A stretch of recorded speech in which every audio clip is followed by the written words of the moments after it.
Greetings, fellow armchair Imagineers! Tiki here, And Blue Dragon 5. and welcome to the show where we wax poetic about the movies we see on a month-to-month basis.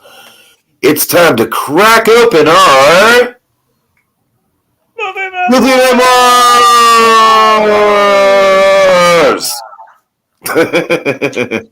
Alright, Dragon, how's the month treating you as far as the movies go?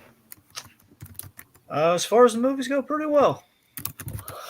All right, yeah. So we've got a lot of news, not a lot of catch up. It's very dry on catch up, mostly my fault. But I would say, as far as the films go, Dragon, very eclectic bunch of new releases, including one very eclectic man from Toronto. Oh yeah. We'll get to him, anyways. All right, Dragon. Let's not waste any more time. Let's dive right into the news. The news. Sorry. Right. So yeah, we lost two people. Unfortunately, I hate that we have this section of the show, but we kind of have to. So we've lost two greats. First off, we lost the wonderful Tim Sale. I've actually met Tim Sale once. It was one of my earliest conventions. Actually, might have been the probably second convention. I don't know, but yeah, Tim Sale was a legendary artist.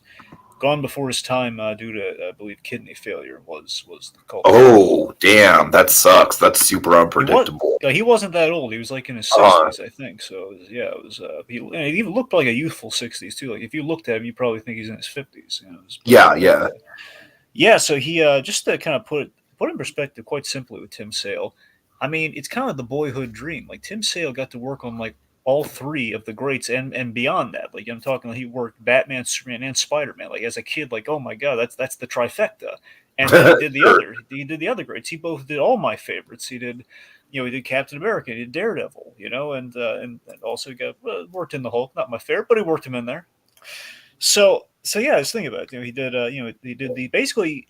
With Marvel, he did the big transitional tales. He did, basically the color series of Marvel, which were 4 books. He had Spider-Man Blue, which is about the whole Gwen Stacy affair. Daredevil Yellow, which is about the early years when he was in the yellow and red costume. Hulk Gray, which basically got adapted into the Incredible Hulk movie. And Captain America White, which was the last in their series, and basically it's kind of like the wartime story with young Bucky and everything. Mm-hmm. So yeah, and again, all of these just kind of based around heroes kind of like on the precipice of great transition in their life, like right before the other shoe dropped, like right before Cap went into the ice, right before the Hulk turned green, right before Daredevil transitioned to the red costume, right before Gwen Stacy died, like all that. And then you had on the DC side of things the even more massive things that he did. You had Long Halloween. He did the whole trilogy: the Long Halloween, Dark Victory, and Haunted Night. Yeah, that's probably for me. That's probably the biggest thing that he's known for on my end, I think. Oh, for sure. I mean, obviously, Long Halloween's the go-to. I just wanted to build to it. That's the thing. Long Halloween, again, one of the, if not the definitive Batman story for a lot of people. I mean, Nolan doesn't have anything to play with. It's kind of like the Mask of the Phantasm of the comics, is it not? Yeah, which oddly, I attest Long Halloween very influenced by Batman the Animated Series, so very appropriate. Right, exactly. So yeah, I mean, we don't have the Batman. We don't have like a lot of the pretty much like the go-to of like Batman when he's like kind of in the transitional. Again, transitional years seem to be kind of like kind of a thing with Tim Sale's work. Now that I think about it. Yeah, it seems like a running motif. Yeah, and we also had speaking of that, we had I don't think you've ever looked into this, but there is this great. Basically, there's a Superman equivalent to Long Halloween. It's a much more uplifting, optimistic tale, mind you. It's called Superman for All Seasons. This is a lovely book. This is a thing I really wish they would adapt into like a segmented four segment animated film. Basically, 4 chapters, 4 issues of the supporting characters of Superman and how he relates to them. It's quite lovely. Right. Yeah. So he had done that, and again, I mentioned I kind of saw him at Comic-Con. The other thing that he had done, the thing kind of I bought from him as well, was he in Heroes. He had involvement in Heroes. He was the artist. Like remember you had was it Rahish? Is that? I believe his name was Isaac. Isaac. Right. Sorry. Yeah, you're right. I'm sorry. I'm thinking of the. Was it Pinter? Was the spider guy? Mohinder was the Mohinder. dude. Yeah. Was I don't know, dude. It's been so long. Okay. The point being, I you're don't right. even know how to describe Mohinder. I don't think he had he had a power. Well, no, he developed a power later on, but it was. Oh, did he? Oh, Jesus Christ! Of course he did. Okay, my point is, for a moment, I thought he was the artist, but you're right; it was a different guy. So the point being, the art, there was a character who could see the future, and the future was illustrated in comic books. So the idea was. And you know what? I take back the Long Halloween thing because the heroes illustrations are most certainly, I think, the go-to thing for me with his work. So that's the thing. So he had done all those paintings, and I think he did a comic that was based on Here's and I Got That Sign. I actually own the comic, the hardcover collection of comics, at least the first volume. Well, so do I. So I got him to sign that and Long Halloween when I saw him that one time. Nice. Yeah. So just truly just a shame and really out of left field. And it's just again, all the comic book greats are dying off this year, and it's just terrifying. I hate it. All the comics in both senses of the word. We're losing the funny people and the great comic artists and writers. All right, who else do we have on the on that sad side of things? Philip Baker Hall. Now you may not recognize the name, but trust me, you saw the face of this guy, you'd say, "Oh, that guy! Oh no!" I think as we all reacted. Yes, I never knew this guy's name because I always recognized him. I always loved seeing him and things. He's a really good character actor. I felt.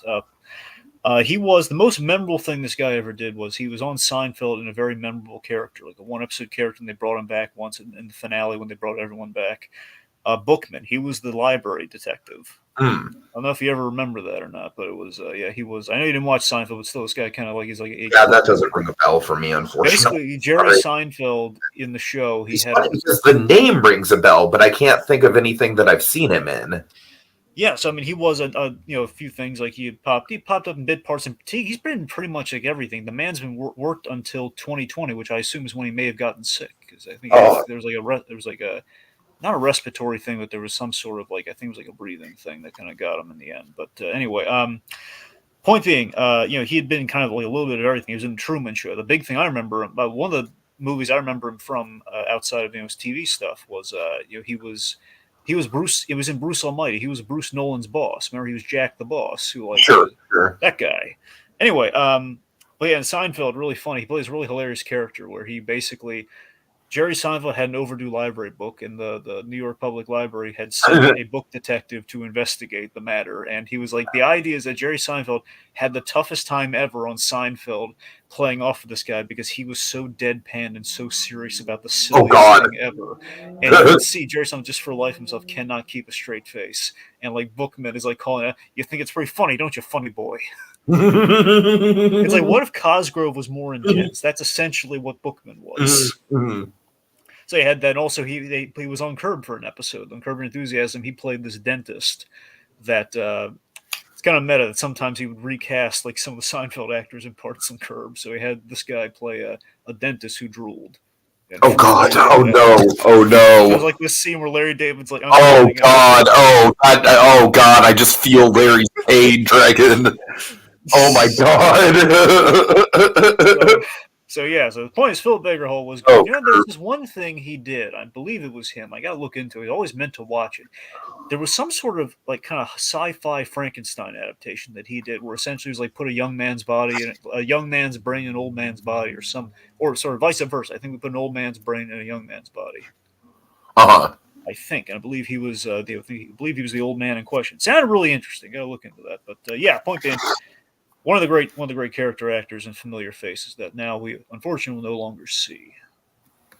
Ooh, it looks like he was in a lot of Paul Thomas Anderson movies. Oh yeah, I meant to bring that up. Yes, he had done a lot of. I recognize him there. That's how you know him. There you go. Right. Yeah, for sure. Yep. Okay. All right, so we're getting out of the literal death, right? To then things that are questionable deaths, and then the good news. Okay.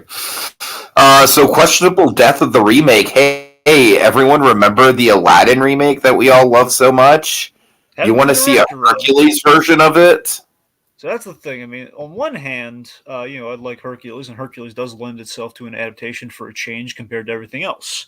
And hey, look at the talent involved here. Like looking on paper, it's like, hey, Russo brothers brought you a lot of the greats from the MCU. Good directors, nice pair of directors. Of course, Hercules does have the superhero kind of crossover appeal.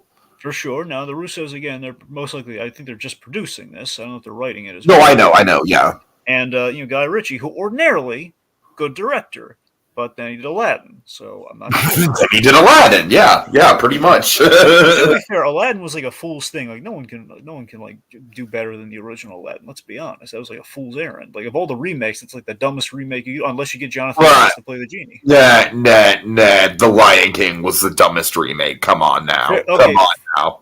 I'm just fine. Let's give credit where credit's due, Dragon. All right, fine. Additionally, it's like one of the bonus. They have like a few super iconic Disney Renaissance movies. It's like it's a complete fool's errand outside just the usual Wyatt readaptation. And they did literally all of them: Lion King, Beauty and the Beast, Aladdin. Yep, so that's what I'm saying. Like we're really good. And they're doing Little Mermaid. You know, it's everything. Where's a live action Tarzan? That's the thing that Edgar Rice Burroughs matters. No, I know. I was thinking that's one I would want to see because I'd love to see him do the Disney Tarzan. Yeah, totally. Not the Skarsgård thing where it's like, okay, we're doing the actual Clayton. It's going to be after he went to England. No, I want to see him like go through the adventure. Anyway, so so that brings us to Joker 2 news. Joker 2, yes. So we're getting the Joker sequel. It sounds pretty official. It was very much like hoped that we would not be getting one, but it's happening. It's called, I'm going to butcher this because it's in French, Folie à deux. Folie à deux, yeah. So Folie à deux, essentially, I believe, or Folie à deux. It's the point being that it's Folie à deux. Folie à deux. Essentially, I believe it's something like two, like a dance of two or something of two. And this essentially, they've revealed that it's going to be a musical, or at least have a large musical component. Now, that we know, and it's speculated that Lady Gaga will be playing Harley Quinn in the film. Yeah. Now, here's the thing. I heard, now again, the point being the title is indicating two, obviously, for the sequel of it all, but also presumably Joker's going to have a playmate in this film. Now, again, that leads a lot of people to speculate Harley Quinn. Now, I heard before the Harley Quinn thing that Willem Dafoe expressed a lot of interest in being in the Joker sequel as like a copycat Joker, like a guy taking on the moniker and do basically. Now, I really like this idea, but I do worry that it might be a little too meta for people. What? I don't know. Especially because we've already got like different incarnations of the Joker going around anyways. The Barry Keoghan one literally just showed up. Well, yeah, but this one, I mean, yeah, it would be meta though. But again, that's if anyone's going to get away with it, it would be the Todd Phillips Joker of like kind of looking at the Joker's legacy, which is kind of what that whole movie was about. Sure. I'm just saying it'd be kind of like a tricky web to weave. We'll see. I mean, again, the whole unreliable narrator thing, I think it could play, but you're right. It's a risk either way. And again, the Dafoe thing is not as concrete as possibly the Harley Quinn thing, so we'll have to see how that goes. I think at the very least, we can bet on Harley Quinn for sure being in the movie, and Lady Gaga sounds like a pretty safe bet as far as if they want like a more gritty Harley Quinn than Margot Robbie. So yeah. And that's the thing. With the Harley Quinn thing, it does kind of pay off, Joker's love life that we kind of saw with Arthur Fleck when he was fantasizing about Zazie Beetz. Indeed. In the first movie. So, again, there's some. I tell you though, I mean, I don't think they're going to go this way, given all the musical and everything. By the way, with the musical thing, what if they just repeated the Zazie Beetz thing? What?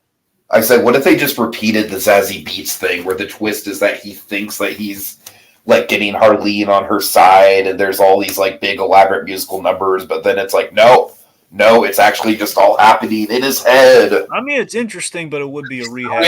Crazy. It would be a rehash of the same thing, though. It would, yeah. I would not want to see it for that reason, but I'll tell you though, the musical component I like to think is going to be more like an operatic sense, which could be interesting. Because with the title, it kind of makes me think they might be going that way, maybe not. The Joker movie did have excellent song choices, so I mean, I'm kind of excited for the musical element. Joker's kind of a bigger than life character, and this could be him kind of like bringing a little bit more of that to the forefront. The whole clown Prince of crime, the whole. Can you imagine if they did actual Prince music again? I could see it. Yeah. Regardless, I still. I'm sorry. Go ahead. I tell you, man, I don't think they're going to do this. I'd be really impressed if they did. The only way I could foresee a Joker sequel in that universe is if we did sort of like a fusion of kind of Batman Year One and Batman Beyond, where it's in the future. The young Bruce Wayne has grown up and he's become Batman, but it's framed as like a revenge tale. He's trying to find the original Joker that was responsible for his parents' death. That's what I want to see. Uh-huh. Yeah, but I don't think it's going to All right. Yeah, I'm a little bit apathetic about this. I do think that it's kind of funny because I think like let me ask you if you're on the same page regarding the DC movies nowadays, where I feel like DC is literally having the exact opposite problem that Marvel is. Whereas I feel like with Marvel, everything is so interconnected that it's literally kind of like, it's having a hard time. Like stranglehold on them. The weight of the storytelling is kind of crumbling underneath, crumbling at the seams in some ways.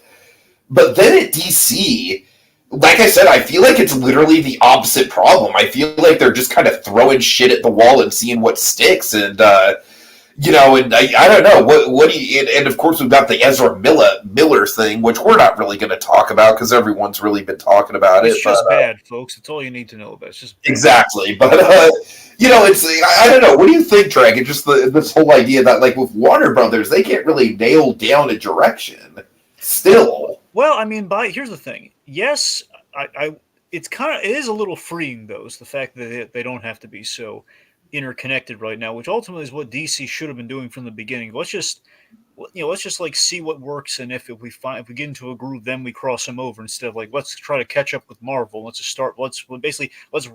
fast track a plan versus like okay, let's make sure people like them separately and then they cross over. So that's. I'm not directly talking crossover, Dragon. I'm totally with you as far as like I mean, like deciding to put them in the same universe. Basically having enough room to okay, we like these, and we're kind of like in a space where we could cross them over because we're in the same universe. Like I think we should have played it vague enough that it could, and then when we did it, we can get away with it. Sure. So that's the thing. Now we have to pick a lane and like have stuff like Peacemaker and the new Suicide Squad, which again is kind of on the fringes. Where it is technically in the DCEU, but again we're basically taking what we like from it. So basically, DC's loosey-goosey approach could work, but then we have things like this Flash movie, which is kind of crashing and burning around them. So that's the honestly, I think for a while they were actually on the right path because you had Shazam and the Suicide Squad thing, so you had like your uplifting tone, you had kind of your grittier thing that was having fun with the universe and playing stylistically with things, and then we have like Black Adam, which is seemingly bringing it back to kind of the dramatic operatic side that Wonder Woman. Black Adam definitely looks interesting from what I've seen of it. Black Adam, I think, has great potential, but they have to stick the landing. If they do the whole thing, well, he's a hero. Well, that's gonna be all wrong to me. Again, that's the thing. It's gonna be. I want it to be a villain origin story so badly. That's what I want it to be, and we're gonna see if I don't want it to be like an anti-hero at the end. I want it to be like we'll see. So, the point. Yeah, so. It's interesting. Again, DC does have opportunities, but they might find themselves in a different stranglehold altogether with how the Flash has gummed up the works. All right, so Avatar movies are in the works, and these are actually animated movies done by the same creators in the same universe, right? Yeah, so first of all, folks, no, these are not the blue people avatars. We're talking about Avatar Last Airbender. Although I am getting hyped for The Way of Water. I'm not going to lie. I am getting hyped for it. It bothers me that all the Avatar titles keep getting stolen by James Cameron. I'm just saying, I did The Way of Water. It looks pretty beautiful. Dem graphics, man. Okay, anyway. So the Avatar studio, which they announced a while back, that pretty much like, hey, we're doing animated Avatar movies that are not going to be like, the whole like, hey, we're going to do it in live action. We're going to do stuff that we're not going to listen to the creators who knew what they were doing and people loved, and we're just going to do our own thing. It's like, you know what, we're fed up with this. We're going to do it our way. We're going to build our own studio, and they did, and it's happening. And they announced like these 3 character-based movies, and they've also revealed the detail that because people are wondering, are they going to be adapting the comic book stories? And said, no, these are going to be new original stories that you haven't seen before. So we know that for a fact. And they've announced what the next couple of years are going to be, at least the next 3 movies. And there are going to be some series, I believe, as well in the works, but the movies that they've announced are the following.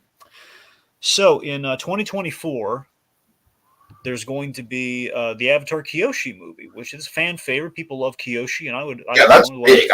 I feel like she was probably like the number one fan favorite as far as like what former Avatar would want to see a prequel series for. Absolutely, because again, Kyoshi, she leads the Kyoshi Warriors because she's that Uh, inspiring a figure. She's got a cool costume. She's really kind of hard edge, kind of tough. She's basically she's Wonder Woman. That's kind of interesting in the Avatar universe. yeah, I'm not gonna lie.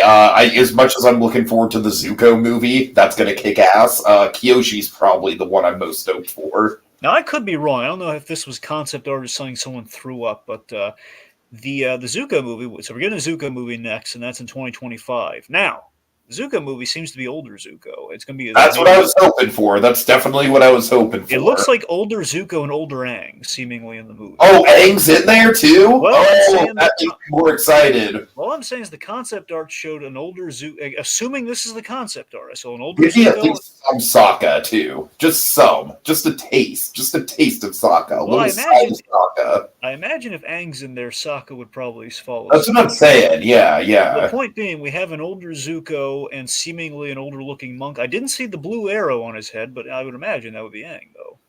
Uh-huh. Again, that's why I'm thinking maybe it's just unfinished concept art or like kind of a expression, kind of a painting of some sort. But the point being, it looks interesting. And then 2026, we have Korra. So Korra's coming back. And here's the thing about Korra that kind of dawned on me. He's like, man, it's been a lot of years since we've seen Korra. Now, especially by the time that comes out, 2026. I mean, Korra, I think, wrapped up. Korra started in, I think, 2011 or 2012. So, yeah, been a lot of years since the And fourth I season. assume this is just going to be kind of like a baseline sequel movie. Yeah, it's probably going to take place like it's not going to be adapting like the comics to like what happens directly after she steps through that portal with with Asami, but it's probably going to be like a little after that. Like, we're going to catch up with her and kind of like see what's going on with Korra. Perhaps Korra either getting ready to mentor the new Avatar or something. I don't think she's going to be on her deathbed or anything, but still probably going to be the recent Avatar. So we'll see what happens. I'm interested in the Korra movie, but I definitely think out of the three of them, it's the least tantalizing. Yeah, because we kind of got the full Korra story, Right, exactly. We love Zuko, and again, Zuko very fast. Zuko is just pretty much just like, give me anything, Zuko, baby. The big thing with Zuko is, Zuko finally in a leadership position. What does he do with it? Totally. I know. Totally. The real question is how stymied they're going to be by the comics, because the comics had told a lot of the transitional stuff there, so they're going to have to jump beyond that point. So hence the older Zuko. So that'll be interesting. All right, so yeah, definitely encouraging news for sure. Unless the animation is just like super cheap and bad looking or something, I can't really see this going wrong. Yeah. I mean, I imagine if they have enough money to start their own studio, they're going to have, they're going to. Then again, I think the question is like right now, a lot of things are trying this new like kind of the weird 2D CG looking kind of blend. Which I mean, I'm not saying it's bad, but it is different, and that's the thing that could potentially. Like the new Dragon Ball, like Dragon Ball Superhero is kind of in that style now. So yeah, we'll see how that goes. All right, so we have Marvel news, a whole bunch of Marvel news. Marvel news. Yeah. I don't really have a lot to add about most of these, so just let's do kind of a rapid fire. Yes, I mean, a bullet point here. So here's what we've learned, and now mind you, they're going to. I believe next July they're going to be at the San Diego Comic-Con. They're going to announce like the major like Phase 4 stuff, like the big like Kevin fight. Kevin, what's it all been about? Why are we doing all this? I'm going to tell you. So we'll see how that goes. But here's what we've announced before that, though. So there's a Wonder Man show in the works. Now, Wonder Man, he is Simon Williams. Now, Simon Williams, essentially, I won't bore you with the details, but he was almost in Guardians of the Galaxy Volume 2. He's a superhero who was an actor on the side. And Nathan Fillion was supposed to play him, and he had like these he was playing Tony Stark in a biopic, and they had you were going to see all these movie posters that Simon Williams was in, like when the movie theater was getting destroyed by like the big goo at the end, the vastness or whatever it was called. Anyway, so Ego, the living planet, was taking over all the planets. So they had to cut that scene. So we didn't see Nathan Fillion. My hope is that they're still going to keep Nathan Fillion. One, he's a good actor, and again, that'd be kind of weird if like, hey, but we never saw it come to fruition though. So there is some wiggle room if they didn't. He's like a glove into the MCU though, just his tone. I know that's the thing. He's very people love him, especially mothers. Why not? Honestly, kind of surprised he hasn't made it into the MCU already. Well, I mean, he has in cameos, but none in a big role. No. Hmm. So that's the thing. This would be the opportunity to finally kind of do that up right. Anyway, so Wonder Man, and the other thing too is that Wonder Man could bring about some WandaVision, White Vision stuff because he does tie in the comics. He ties into that stuff, so that might be interesting. Maybe that's their way of telling the White Vision story through Wonder Man. I don't know. Perhaps a WandaVision season 2? Well, that's what I'm saying. By proxy of a new show that people didn't expect, like Wonder Man. Uh-huh. I don't know. Right. Remember, he was speculated to pop up in WandaVision, but he didn't. Wonder Man and Wonder Man's brother, the Grim Reaper. Remember, a lot of people thought Grim Reaper was going to be in that show, but he wasn't. Anyway, so Nova, the Nova show. This is a thing people are really excited about because Nova, people have been speculating for a while. So Nova, you remember the Nova Corps from Guardians of the Galaxy? I do remember the Nova Corps. So basically, the Nova Corps has, they used to be a little bit more Green Lantern-esque in which they could fly around. Basically, their helmets worked like Green Lantern rings. They could fly around and do powers and stuff. And they kind of limited that in more of like kind of like a Space Ranger sort of like, we go around, we have spaceships, and we kind of have the armor, but we can't fly. So I imagine what they're going to do is like basically what if Nova was their version of a Captain Marvel of sorts. So that's probably what they're going to do. Like they have like one Green Lantern to this guy. Either that, that's either cool. that, or there's just going to be a lot more grounded version of him where he can't fly, but he'll just be a good guy.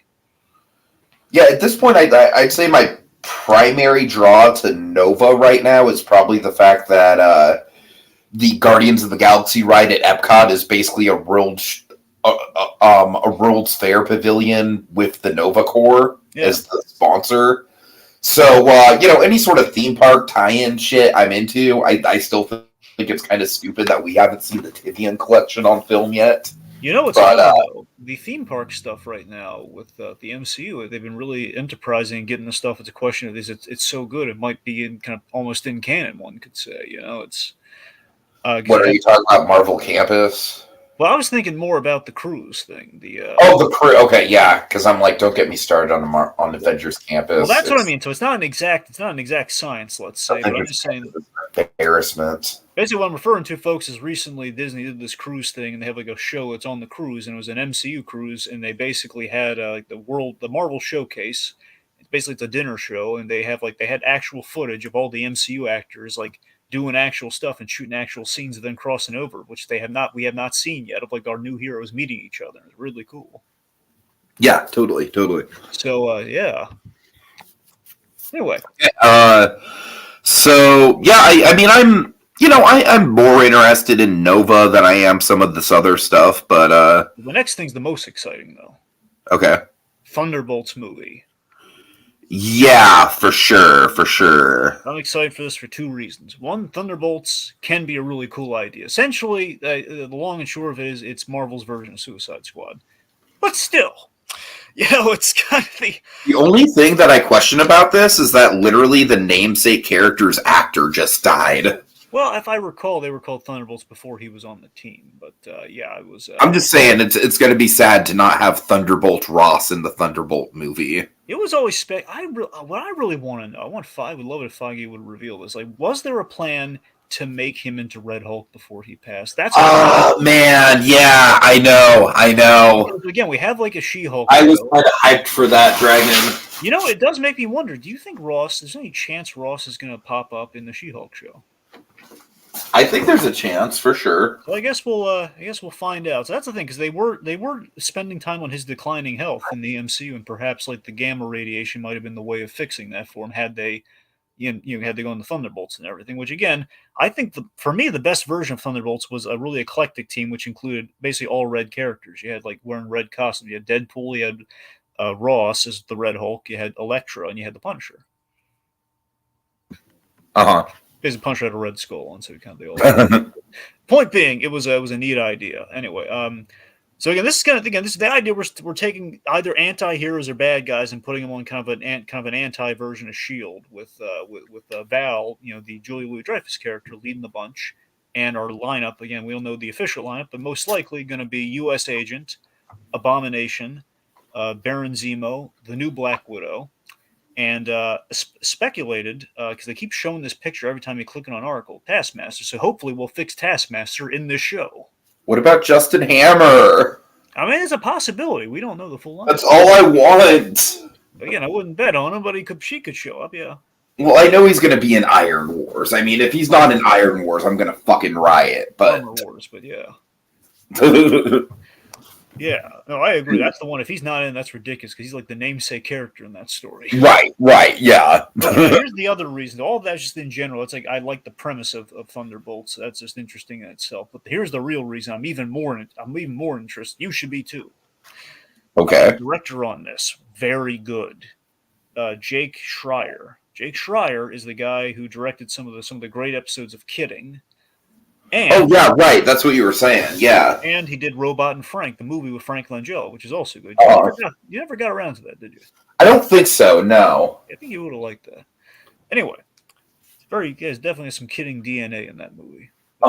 Anyway, point being, this guy, really good director. Again, it's kind of like what we had with the director of the main Matt Shankman for WandaVision. So it's a guy who's kind of steeped in.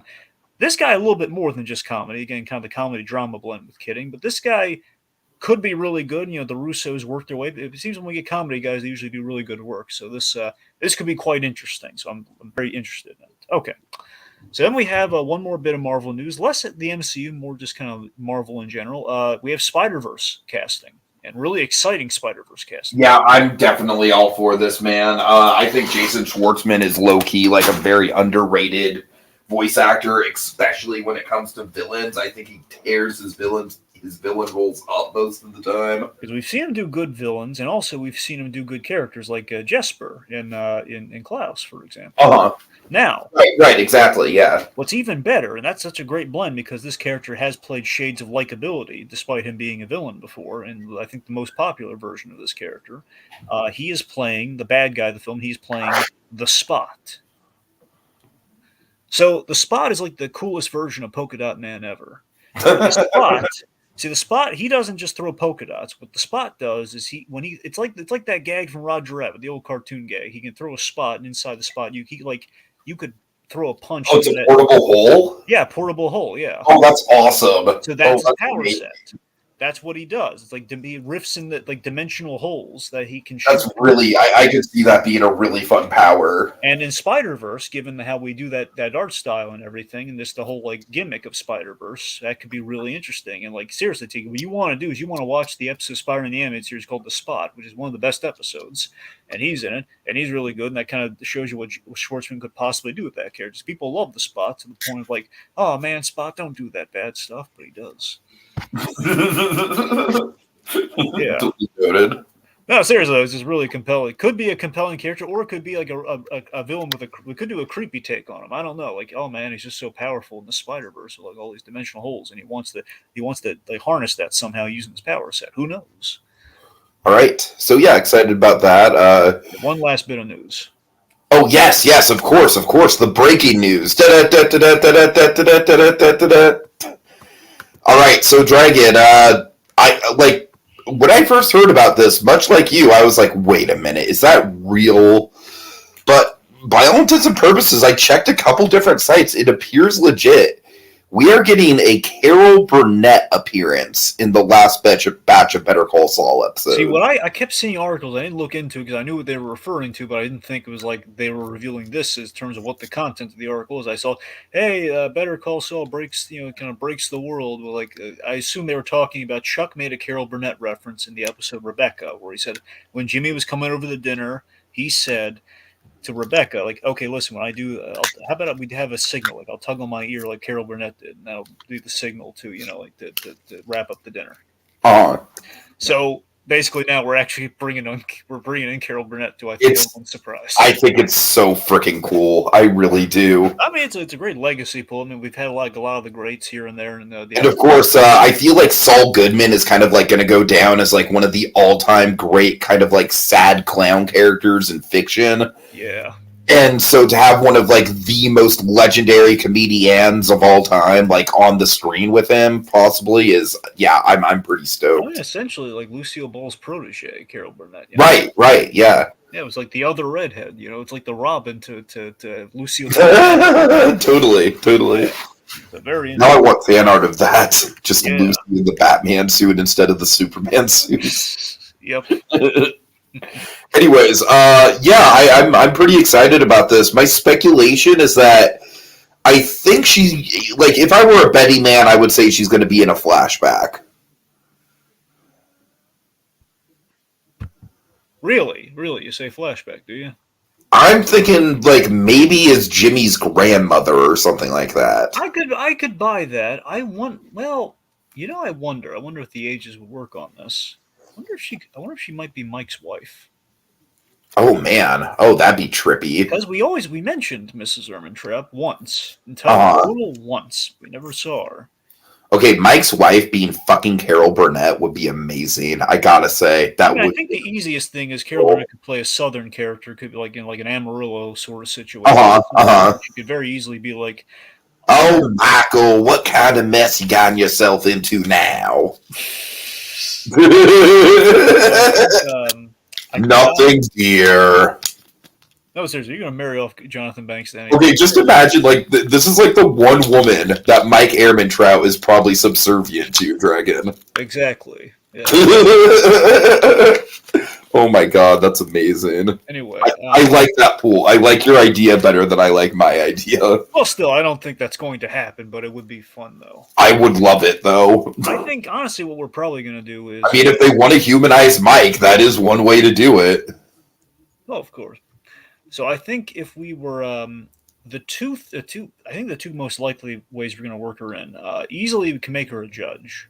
Any which way. Because remember, we keep hyping up this one judge that likes Jimmy McGill. What if she was that female judge who likes Jimmy McGill? Okay, that'd be amazing too. Yeah. They keep Judge Papadoumian, I believe. I think they say they keep her. I'm pretty sure they keep referring to Papadoumian as a female, so I believe that could be her. So, regardless, I think she could be like a background element of Better Call between the two, because she was referencing Breaking Bad as well. Like, it's like a judge who loves old people, that sort of thing. So that's perhaps her, or she could be maybe a big key part of the Sandpiper thing. I don't know. We kind of solved that though, so I don't know if we really need any more of that. I'm leaning towards the judge. Okay. All right. Okay. All right. So let's just get right into our June 2022 movies. Yeah. Okay. Let's see. So, oh God, Lightyear. Really, right out of the gate, you can't just say it, then deflate. You can't. You first. Fine, yes. Okay, so Lightyear, obviously one of my most anticipated films of the year. I was very hyped for this, with obviously my deep love of not just Pixar, but Toy Story in particular. I walked out of this. I thought it was great. I loved a lot of this movie. Chris Evans, obviously, I think he did an excellent job in adding, layers to a real, like a real flesh and blood Buzz Lightyear. I thought the animation was amazing. I liked how he took like the 90s sci-fi. Basically, if this movie were made in 95, it would look like this, like the text a little bulky and everything. So like, I like the design work, the tactile, all that sort of stuff. I had two issues with the movie. Okay, one is something you just can't fix, unfortunately. The other thing, I do think they made a I think they made a misstep that did kind of hurt the movie a little for me. Aside from that, again, overall, I thought it was great. But again, had they fixed that element, I think it could have been better. So this is like very much towards the bottom of my Pixar list, Dragon. I really hate to say it. I'm pretty mean to this movie. Oh yeah, I've noticed. I hate the side characters with the passion of 1,000 suns. I genuinely think they are some of the worst side characters that Disney or Pixar have ever come up with. I think that this movie is very frustrating because there's a lot of ambitious, cool stuff there, but every time it starts to get my interest, they pull some shit, and it just kind of pulls me back. And I don't know. I don't want to go on a big, long rant about it. is it the worst Pixar movie? No. Is it the most Pixar? Is it the most pointless Pixar movie? Maybe, possibly. I do. First of all, Dragon, I don't want to bore you with the details of how I think this movie breaks the Toy Story canon, and I don't want us to get into a debate about that. But to me, this movie breaks the Toy Story canon. Why are there not Socks the cat toys running around? That one, to be fair, that's just more than they kind of underestimate how popular this character would be in the movie, to be fair. Okay, well, that was just my first question. I'm saying there's a lot of logical issues. That concept art of Andy with the fucking little green man in the movie theater, it haunts my soul because it's not in continuity. It's just straight up not in continuity. Wait, did he have the little? No. Okay, easy now. I mean, in that concept art, did he? In the concept art, yes, he has the young man. Well, again, to be fair, Tiki, it is just concept art. It's not in the actual movie. I don't know. I feel like as a fan of Buzz Lightyear, Starkey, myself, and not even as diehard of a fan as you are, the existence of this movie kind of frustrates me more than anything else. I feel like all the cool Buck Rogers kind of pulp sci-fi stuff that was in that show has been pretty much systematically sucked out in favor of a movie that's kind of like trying to be Nolan with the Interstellar stuff, trying to be the MCU with some of the comedy, and I don't really think it's working for either. I mean, Socks the cat is a fine character, and I love the voice work on him, but, I mean, even he just kind of feels like, yeah, that certainly is this movie's attempt at a Grogu or a very marketable, small, adorable character. This whole movie just feels like manufactured to me, man. It really does. I don't know. I wish I felt more passionately about it. I really do, but at the end of the day, I just there's just a lot about it that just didn't jive with me. I mean, well, let me say this much again, without getting into the weeds with it all here. It's that again, it's kind of it's unavoidable because I agree with you. Is that I think they just fell into the trap, but there's no top in the Star Command cast. So with the supporting characters, it's kind of a gimme you have to accept. Basically, if they made the decision like they did, it's like okay, we're not going to have aliens in this movie, and by doing that, it's like yeah, we can't have our cast, which means we're just going to be it's going to be kind of like a rookies thing. But again, not the interesting rookies we care about. Yeah, totally. So I agree, but that's just kind of an uphill battle. They made a choice. But one interesting rookie doesn't get nearly enough screen time. Right. So let's see. So the bigger problem I have with this whole movie, it's one of those things I wish I could forgive, but I just can't. And this is the continuity thing you were mentioning. But for me, it's all salient to one thing. There's only one thing to me that breaks the Toy Story thing. Zurg. Yeah, so that's the thing. Without getting into all the details there, I feel like that was the movie just having a twist for the sake of a twist, and it was lame and lazy. Well, yeah, essentially, I think McClane was kind of forced into a corner with, well, we have to have a reveal because that's kind of what we built in with the Zurg thing, is that we have to do like a Darth Vader reveal. And there's only so many ways you can go with that because let's just say, folks, we can't have it be Buzz's father because that's too easy. We don't establish Buzz Lightyear's father at all in this movie. So we can't do that, and that can only leave so many options. And I feel basically I think ultimately the biggest problem is it's not so much the reveal, and it's not so much like what they did with Zurg, but it's that just in the initial reveal, and like what the deal was with Zurg. The storytelling logic behind it. Yeah, the problem for me is that it's fundamentally, very simplistically, he's not the evil emperor type. He's not evil enough. He's sympathetic, but maybe too sympathetic. Because I like his rationale. I like the argument that he has. But the problem is it's too good an argument. It's the problem is like, well, yeah, he's got a really good point there. It's like it's a theological argument of sorts. It's like so how do you? And it's the fact that honestly, if I would be really simple, it's like I want the cape. I want the cape. I mean, look, if I'm gonna be a baby about it, I wanted the cape. And I think the idea is that, toy lines kind of add stuff that wasn't in the movie. So if you want to, that's the only way you fix that kind of headcanon thing is like, okay, well, they interpreted where it would go from where it left off with them. So if he came back, he'd be more evil and he'd have a cape, or that's how the toy line would perceive it. But again, it's not great logic. So, but the thing I want to highlight before we move on, though, the thing that did really help this movie tremendously, that compensates, at the end of the day, for me, compensates, even though I don't like that Zurich thing, everything else that works so tremendously well with this for me.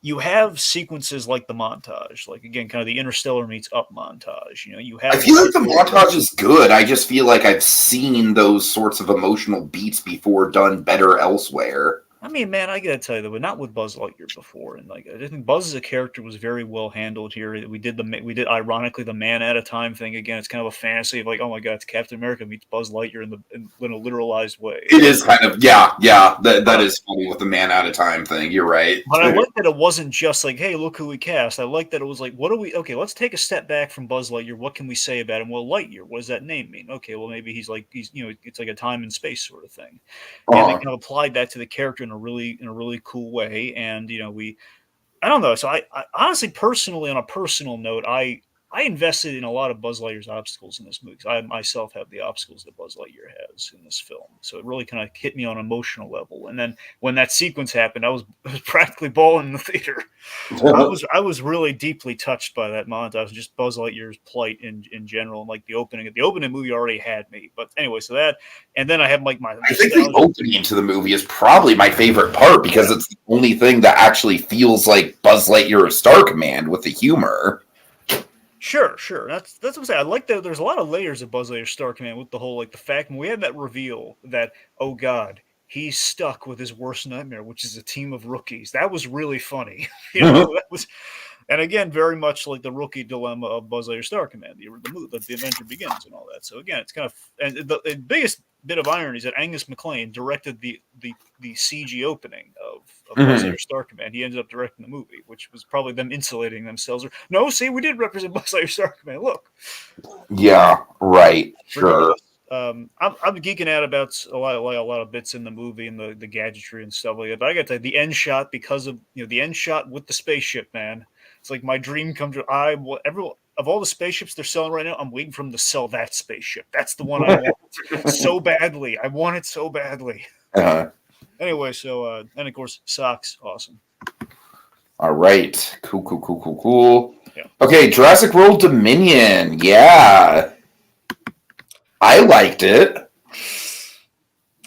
Yeah, I was let down after. Here's the thing: after we get like a tease, like the Battle of Big Rock, like, in a short film, like, okay, dinosaurs in our world. This is fascinating. Let's see where we go with it.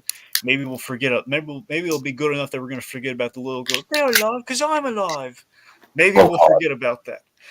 And like, hey, we got the original cast back, and then unfortunately we get the movie in which we pull a BVS, a Batman versus Superman, in which, like, hey, forget the awesome like setup for this meeting that we had at the end of the last movie, like, Gotham, Metropolis destroyed. Batman's going to have some opinions about that. No, other stuff. And we did that here. Other stuff is cool and drips straight from the book and brings the series full circle. Let me tell you something about that, little mister.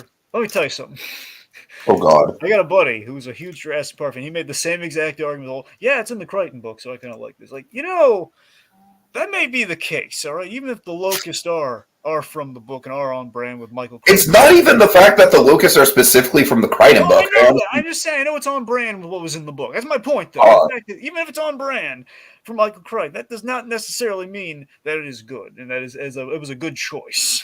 Okay? I just like the fact that they were at least trying to go back to the flavor of Crichton, man. It wasn't a home run, but I thought it was a solid bunt, Yeah, but I mean, I'm just saying, when you have money on the table of, okay, dinosaurs in our world, and we have to make some tough calls, like that's the interesting dilemma. Not like, hey, locust. I'm going to a dinosaur movie for Jurassic bugs. Like it's a sci-fi movie. I think people are overblowing the locust thing. I think that Really? I think there's plenty of dinosaur action in the movie. I mean, the dinosaur action we did get was like, hey, we're selling them on the black market, and we're chasing down the I kidnapped. think there's plenty of memorable dinosaurs in this movie. The cave scene, the Fast and the Yeah, but Furious it takes scene. forever to get to the good stuff with the cave scene when when the two sides are meeting each other. Okay, but I'm saying you have the Fast and the Furious scene. You have the scene in the swamp with Claire. You have Ned. Freaking spoiler alert. Dotson's death, which is to me a top 10 moment in the series. But even so, it's like we're really waiting until we get to that good stuff, man. It's a long movie. I don't know. I was satisfied, and in that wait, we had the return of Alan Grant and Ellie Sattler, which was very satisfying to me personally. That is true. That was satisfying. To quote the great Kevin Smith, "Dragon, I was a fan and I was served." Yep. But I don't know what else anyone wants from me about this movie. It had dinosaurs and my favorite characters. What do you want from me? Okay. All right. All right. All right, now take it. Let's start with the important one. Yeah. The Man From Toronto. The Man. Oh boy. Yes. So this is a movie on Netflix. It was directed by Patrick Hughes, the guy who did Hitman's Bodyguard, those movies. This was fun. Yeah.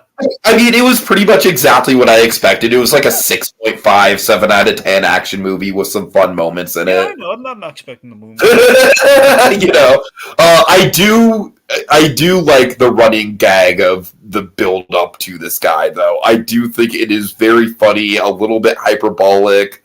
I think Woody Harrelson does play the character with some genuine menace, which I like. Of course, Woody Harrelson's great in everything he's in. I got to admit, the Kevin Hart relationship drama stuff, I was just kind of like, all right. Let me say something. It's like he's trying to please his girlfriend on her birthday with the vacation, but then shit's going wrong, and he has to keep being the man from Toronto, but all he wants to do is be the nice boyfriend. I'm like, all right, this is just okay. I think it's his wife, but that's the thing though. The problem with the Kevin Hart movies. Oh, you're right. It's his wife. My bad. Go ahead. Sorry. The Kevin Hart movies at this point is that while we like Kevin Hart, we keep recycling the same plot line every movie, where it's like, trouble with the wife, or I gotta do something so the wife. Yeah, totally. So it's either the girl or the wife to get him to marry me, or to get him to stay with me, or to get him to keep him happy. It's the same thing every time, and it's nerves. And, those parts of the movie, I was definitely like, okay, let's get back to the man from Toronto. Now, admittedly, I'm not saying the wife thing was a deal breaker, because at this point I'm just kind of used to it. It's like, okay, we're going to do this because it's never Kevin Hart movie. But again, the thing that sells you on this movie, though, again, Patrick Hughes is a director who I think shows great promise, man. I think he's got a good style to him. This is a guy who knows that he's playing in the sandbox that you've seen 1,000 times. Sure. So it's like, think about it. He did let me do the airport run scene, but it's like a train station. Let me action it up a little bit so we don't have to just and he's running to the airport to stop. It was like, no, he's running to the airport because people are trying to kill him. While he's doing that. So Woody Harrelson and Kevin Hart had great chemistry. I think Kevin Hart can be insanely funny in this premise in which it's mistaken identity. Since he's mistaken for this interrogator assassin, the man. I think the first scene where he's mistaken for the man from Toronto and he doesn't know what to do, but the guy's scared shitless of him anyways. That's comedy. That's some good comedy. He's whispering to him, and the guy has no idea. Is he putting me on? Is this a tactic? Play mind games or something. Yeah, but later on he's waving the knife around. Oh my god!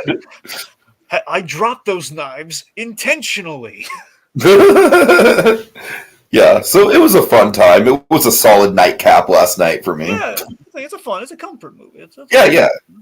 I love Woody Harrelson getting all bashful Kaylee Cuoco. That was adorable. Oh my god! And all right, so now we move on to a movie that I imagine is not a comfort movie because it's so long. Yeah. So let's talk about Elvis. Yeah, I really want to see this. I'm actually seeing it tomorrow, so the timing just didn't work out. I'll have it on my catch up next month. Yeah, I tell you, man, this Elvis movie that Baz Luhrmann did. It was fantastic. I'm talking like genuinely Oscar worthy. It was really good. Best thing I've ever seen Baz Luhrmann do, but that's not much competition there. But it was seriously, this was really good though. Baz Luhrmann is always a director where it's like I respect the heck out of what he's doing, but I feel like he's a director that always gets in his own way. Where it's like, all right, Baz, all right, come on, scale it down just a little bit. You're in the right direction, I but think he finally did. I think he finally found just the right balance. He uh-huh. was really good. Like, it starts off very. It might make you a little worried at the very top. It's like, man, we're getting really Baz Luhrmann-y at the top thing. But it's more. So I did really like his Great Gatsby. Oh, I imagine you did, yeah. So that's the thing. So we start off with the energetic Baz Luhrmann style. I think let's think it's a little over the top. But here's the thing: he then channels it primarily into editing and the framing device of the edit there, which is good. So I think it formulates into okay, we're channeling the style and the energy of Baz Luhrmann into he's jumping through time in certain places, but with a purpose. So I really like that. So the energy of the edit, I think, was like a really good way he channeled that. You have an unreliable narrator in place with Colonel Tom Parker, which is a really good choice. So basically, it's kind of insulated from the usual biopic fodder, which I think is something important you should try to do with your biopic. So it's not put in the box of like, and this happened, but we always have to work with, we couldn't tell everything. But yeah, I tell you, Tiki, man, this is one of those cases of so many times you and I have critiqued this over the years. Sometimes I know you in particular are not crazy about the whole life story of the American icon. Which Yes. I much prefer biopics that take kind of like an isolated sort of dramatic event and dramatize that than doing a life story type of thing, like a Saving Mr. Banks, if you will. That's a great example. So this is kind of in the middle between those 2 points where, again, it's not the full life story, but it's not just one event. It's mainly one relationship, which involves basically Elvis's career. So like not from birth to grave, but more so from the start of the career with Colonel Tom Parker to the end of it with him. Dragon, there's one thing I need to know. What? Do we see Fat Elvis? Do you want me to tell you? Yes. You see, very limitedly, but yes, it's a point. It's a plot point, but you do get Fat Elvis for a little bit. Okay. Not majorly, but he's there. Fat Elvis is there, and they make fun of his weight for a bit there. Yeah. All right. Very, very minimal, but it's there. Gotcha. Let's see. So, just again, Austin Butler, though, the man, he could possibly win the Oscars. He did a really good. He's definitely getting hype for sure. It's earned hype. He did an excellent job. He just completely transformed into it. Now I will admit this: the biggest inaccuracy of the film that I think works in the film, and I like it. It's just a really weird Baz Luhrmann-y choice, and it's very much like it's something like Luhrmann just wanted to. He wanted to do this, and I mean, it doesn't really get in the way of the film. It's just like it's for all the Elvis aficionados out there saying, "Wait a minute, that's not how it was." But again, it was intentional. And Tom Hanks, the way he plays Colonel Tom Parker, he plays the Colonel is descended from, I believe, he's from Holland, so it's kind of a Holland sort of like. Isn't that weird? Yeah, I know, right? I'm sorry. Essentially, yeah. So he's from Holland, but he plays with like kind of a Transylvanian Holland accent of sorts. It's which I mean, I like. I for a moment I thought, oh man, I never knew that. I assumed Colonel Tom Parker was Southern, and apparently he was. So that was just Baz Luhrmann making a choice that he's more. Oh dear! Oh God! So basically more Dutch than he is. That is a choice. That's a choice. I mean, it doesn't really get in the way of the movie, but it is a choice. And Hanks is playing a great villain. I want to be very clear about that. He's playing a villain who's a little bigger than life, hence the accent, I suppose. So. Sure. That's the biggest leap that I think he made in the film. And I tell you, the thing I was most hyped for going into the movie, like everyone is going to have an Elvis song they're looking forward to in this movie. They pretty much play everything, pretty much. Put it this way, they play all but one song, I think.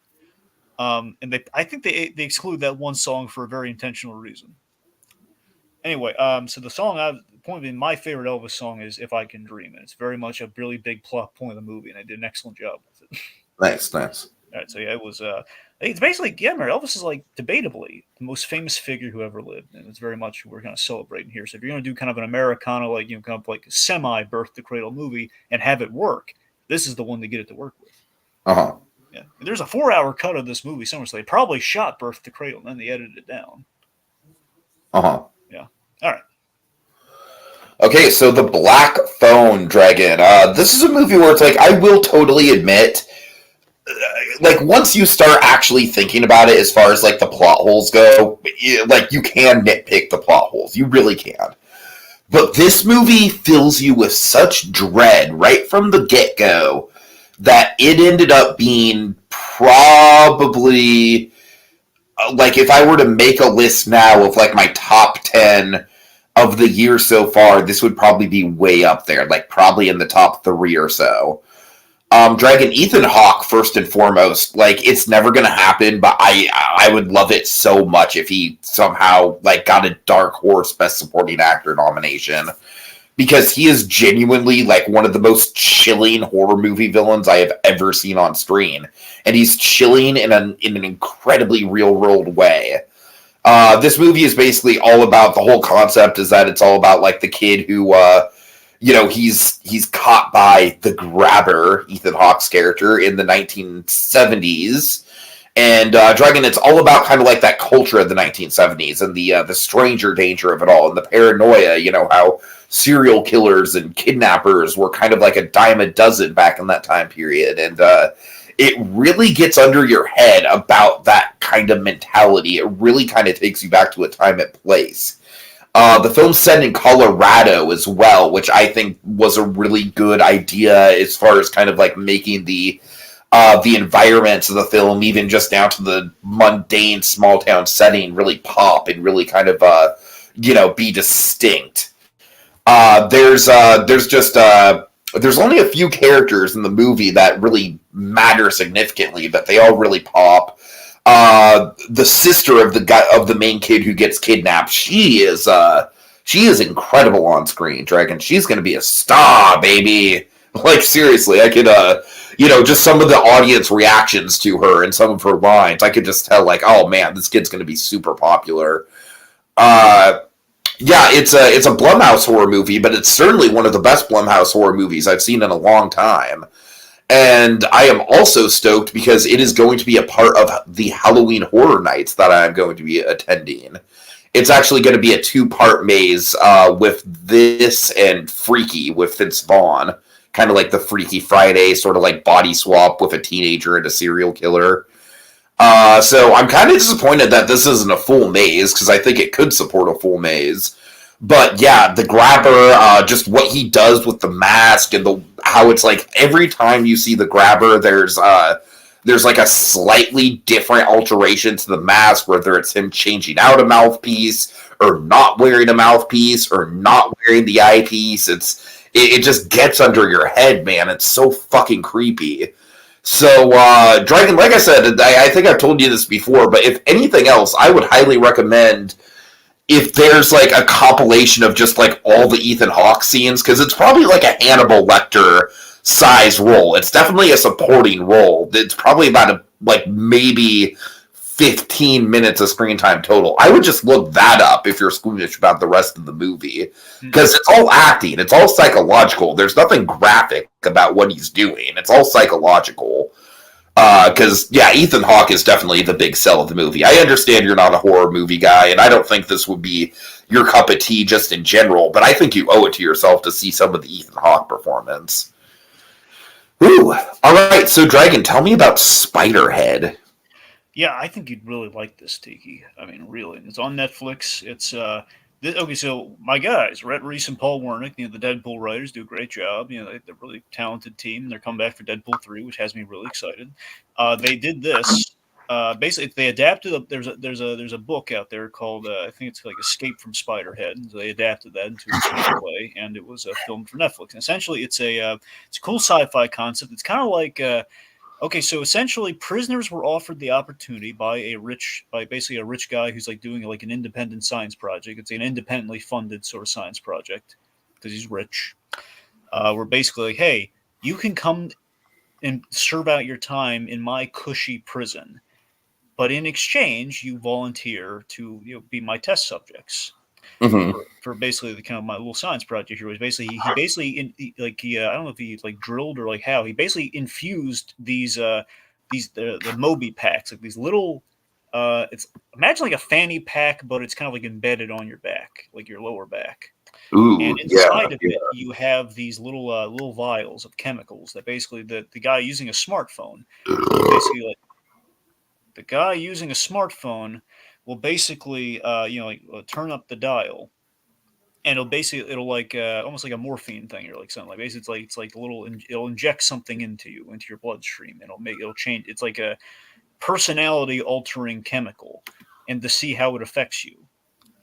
And basically he'll put people in rooms and kind of see it, basically use people like prisoners, like human lab rats. But again, the guy is super pleasant. Chris I gotta Hemsworth, tell you, this is a more interesting premise than I was picturing in my head. I'm telling you, it's great. Chris Hemsworth, Uh huh. he plays the Doctor, and it's like him playing against type, and he's really good at it. He's playing a friendly, pleasant, fun-loving kind of guy. He's like getting all palsy. So it's him and Miles Teller. Miles Teller is the main test subject who he has like a palsy relationship with. And that's the thing; he's all pleasant. Really, it's kind of like, have you seen Ex Machina? I've always heard about it, but I have not seen it. Because Oscar Isaac and Domhnall Gleeson kind of have the whole, chummy test subject and doctor relationship. I'm kind of wondering if it's similar to that. Anyways. It sounds very similar. Uh-huh. Where essentially the idea is like this place is like the most lax security ever. It's like open door policy. Like none of the doors are locked. You can just like walk in and everything. You have commissary. It's a really cushy place. And basically he's kind of commiserating with the guy. He's asking about the project and everything. It's like basically the guy's doing social experiments, and he's like seeing the reactions post the test and seeing how well it worked. And like there's like a few of these, like there's a build up to one of the chemicals that is like nightmare fuel. It's called darfloxin or darkfloxin. Darkfloxin, essentially, Miles Teller has like a fun. He was the original test subject for this thing they've kind of outlawed now called darkfloxin, which essentially is like a chemical that will make you feel it's basically, imagine intense, I guess the best way to say it's like intense depression, or like a depression with like fire under your skin. Oh shit! Like you Wow. feel like you're in like a black hole. Essentially, you'll feel like it's like the worst intense feeling a human body could withstand. It's like fear toxin, like on crack. Uh huh. It's not just fear, but it's like this completely and utter suffering in like a drug. So it's like that's kind of like it's kind of like the axe hanging over the movie is like a point of tension through it. And then there's like the end. Is it like a build up where they know for sure they're gonna get it and they're kind of dreading it, or is it like something that they're threatened with? Well, that's the fascinating thing, where it's like, for example, because they test this love drug called N40. And there's a reason for the labels, by the way, which is really clever. Anyway, they have like this serum. It's like kind of making people fall in love. And he's basically testing like, after we've taken them off the chemical, do they still feel affection for these people? So it's like, hey, they're the two women that we put you in a room with and made you mate with like lab rats. So who gets the darkfloxin, Jeff? So something like that of like who do you pick? So it's stuff like that. Very interesting psychological stuff, and it's basically like the whole like how like emotional manipulations and all that sort of stuff. And it's not a long watch. It's pretty straightforward, and again, really good performances. It was got a hint of conspiracy in there. It was very solid. Yeah, I could see myself watching this for sure. Yeah. Miles Teller is definitely one to look out for. He was good in this too. Teller and Hemsworth really impressed. Mm-hmm. Okay, cool. Beavis and Butthead Do the Universe. I know this is a movie you do not care about at all, but Dragon, this for Beavis and Butthead fans, man, this is a real treat. It really is. I mean, if the humor doesn't work for you, it doesn't work for you. There's nothing I'm going to do to convince you otherwise. But for me, the humor of Beavis and Butthead has always not really been what they're doing and the characters themselves. Because obviously they're going to get repetitive if it's just that. You know, they're literally kind of cracking the same jokes, doing the same routines that they were in the 90s. Dragon, I think the beauty of Beavis and Butthead and why I think Beavis and Butthead has endeared so long in the pop culture zeitgeist and why this movie works so well is it's the other people in the world and their reaction to Beavis and Butthead. And that is the writing. That's the secret ingredient, Dragon. That's the secret sauce of Beavis and Butthead that I think makes the show and makes the series is it's not about what they're doing. It's about like how the college professor teaching the gender studies class is going to react to Beavis and Butthead or something like that. You know, it's all about kind of crafting these crazy scenarios where their one and only their one and only goal, their one and only object in this movie, Dragon, much like Beavis and Butthead Do America, is to score. That's literally like that's the one thing on their mind.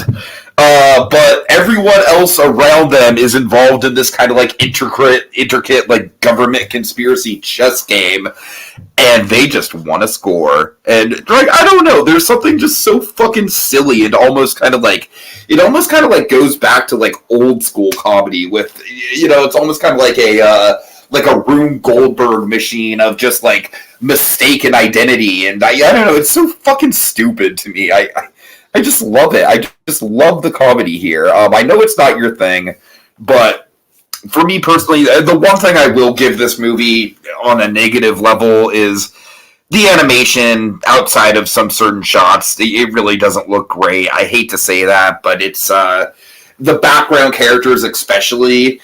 And also, we don't really get a lot of supporting characters in this movie. We get like a little bit with the hippie teacher at the beginning.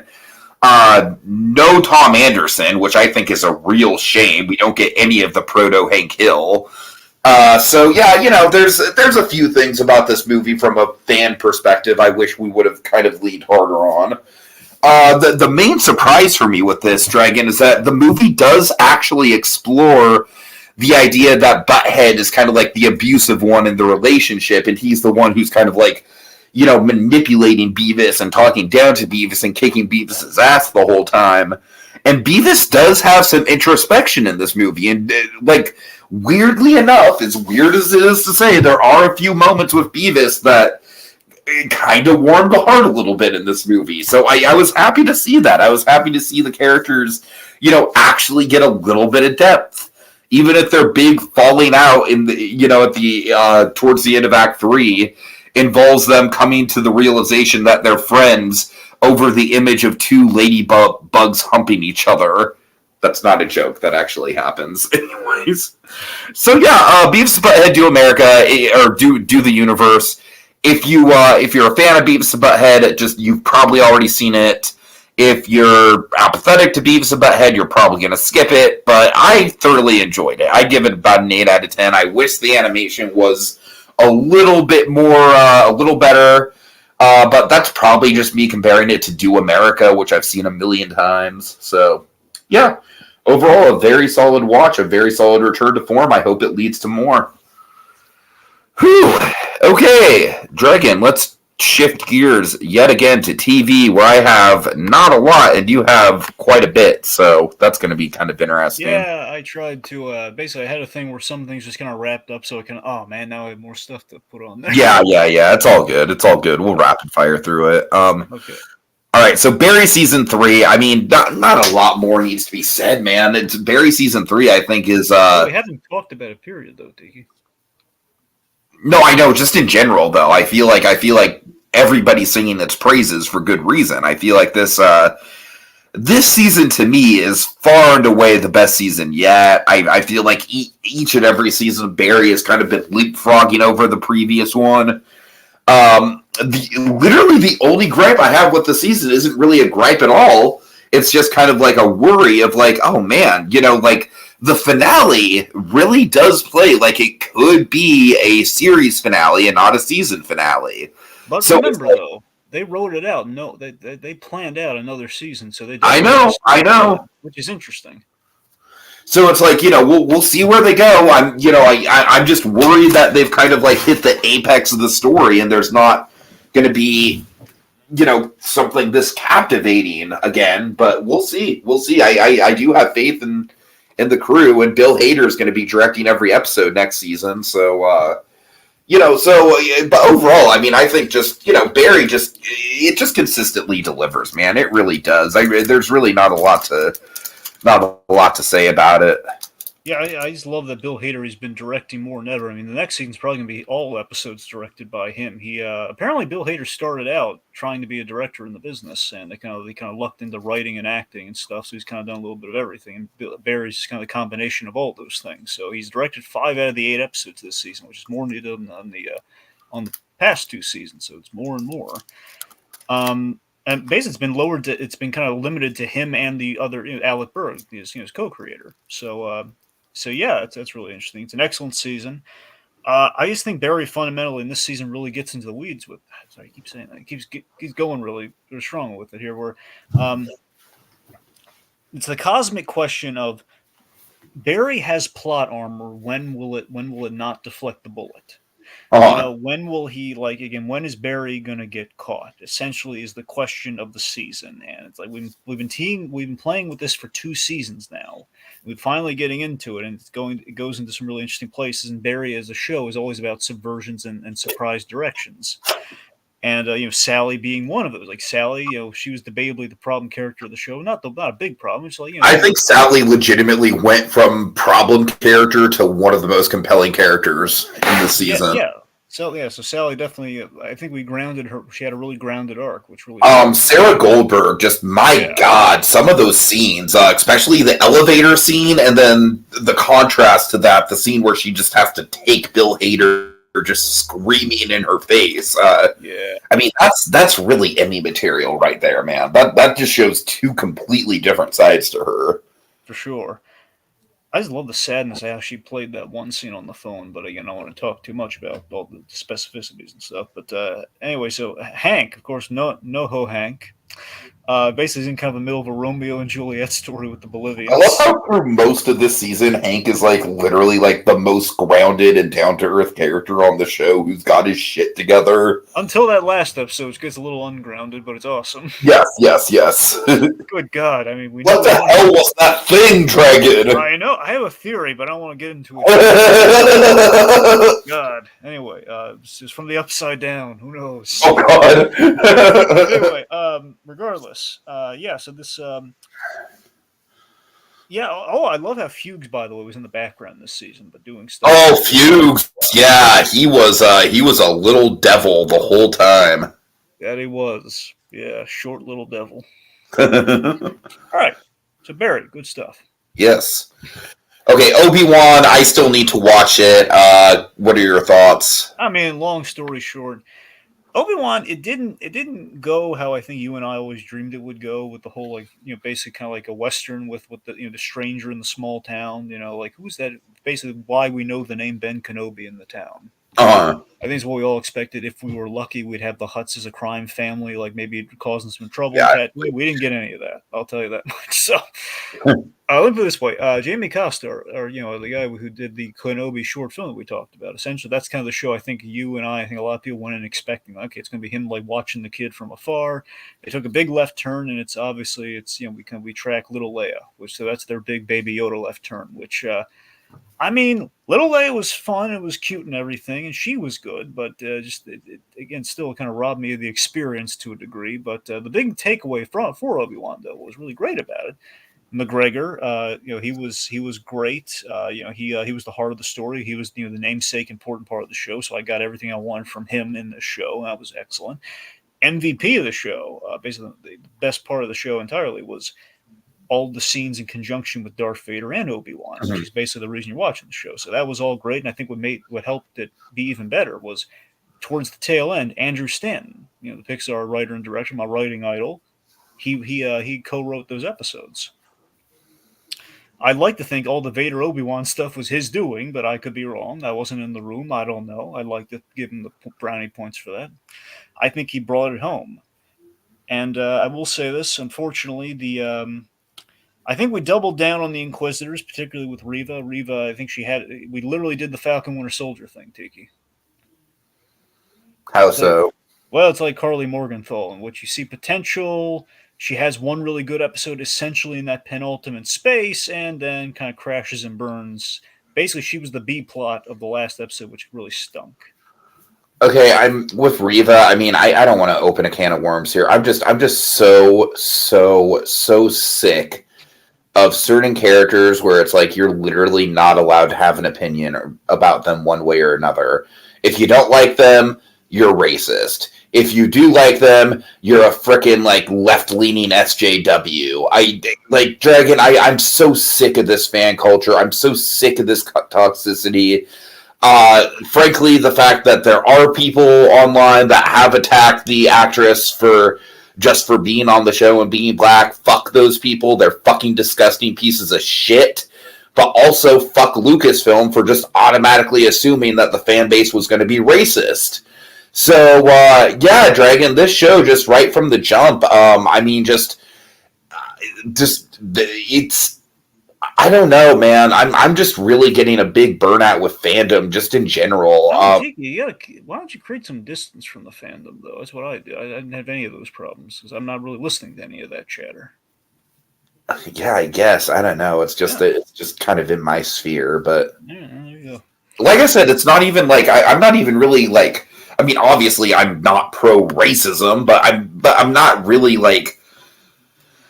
I don't know. I just don't think the whole thing with Reva was just so unnecessarily negative in both directions. But anyways. Anyway, well, I think the point is she's a middle of the road character, which didn't do her any favors on either side of that equation. Exactly. Yeah. Here's the thing. Again, she had one really good episode, but that honestly kind of might have saved a lot of what was done up to that point. But then kept it going past. Basically, she overstayed her welcome, and it really hurt the whole season. All right. That's about it. There might be a season 2, which if they did a season 2, I don't think they should. If they did, I would like them to focus more on Luke. Because we have him there. Anyway. Okay, so Dragon, have you finished season 2 of Succession?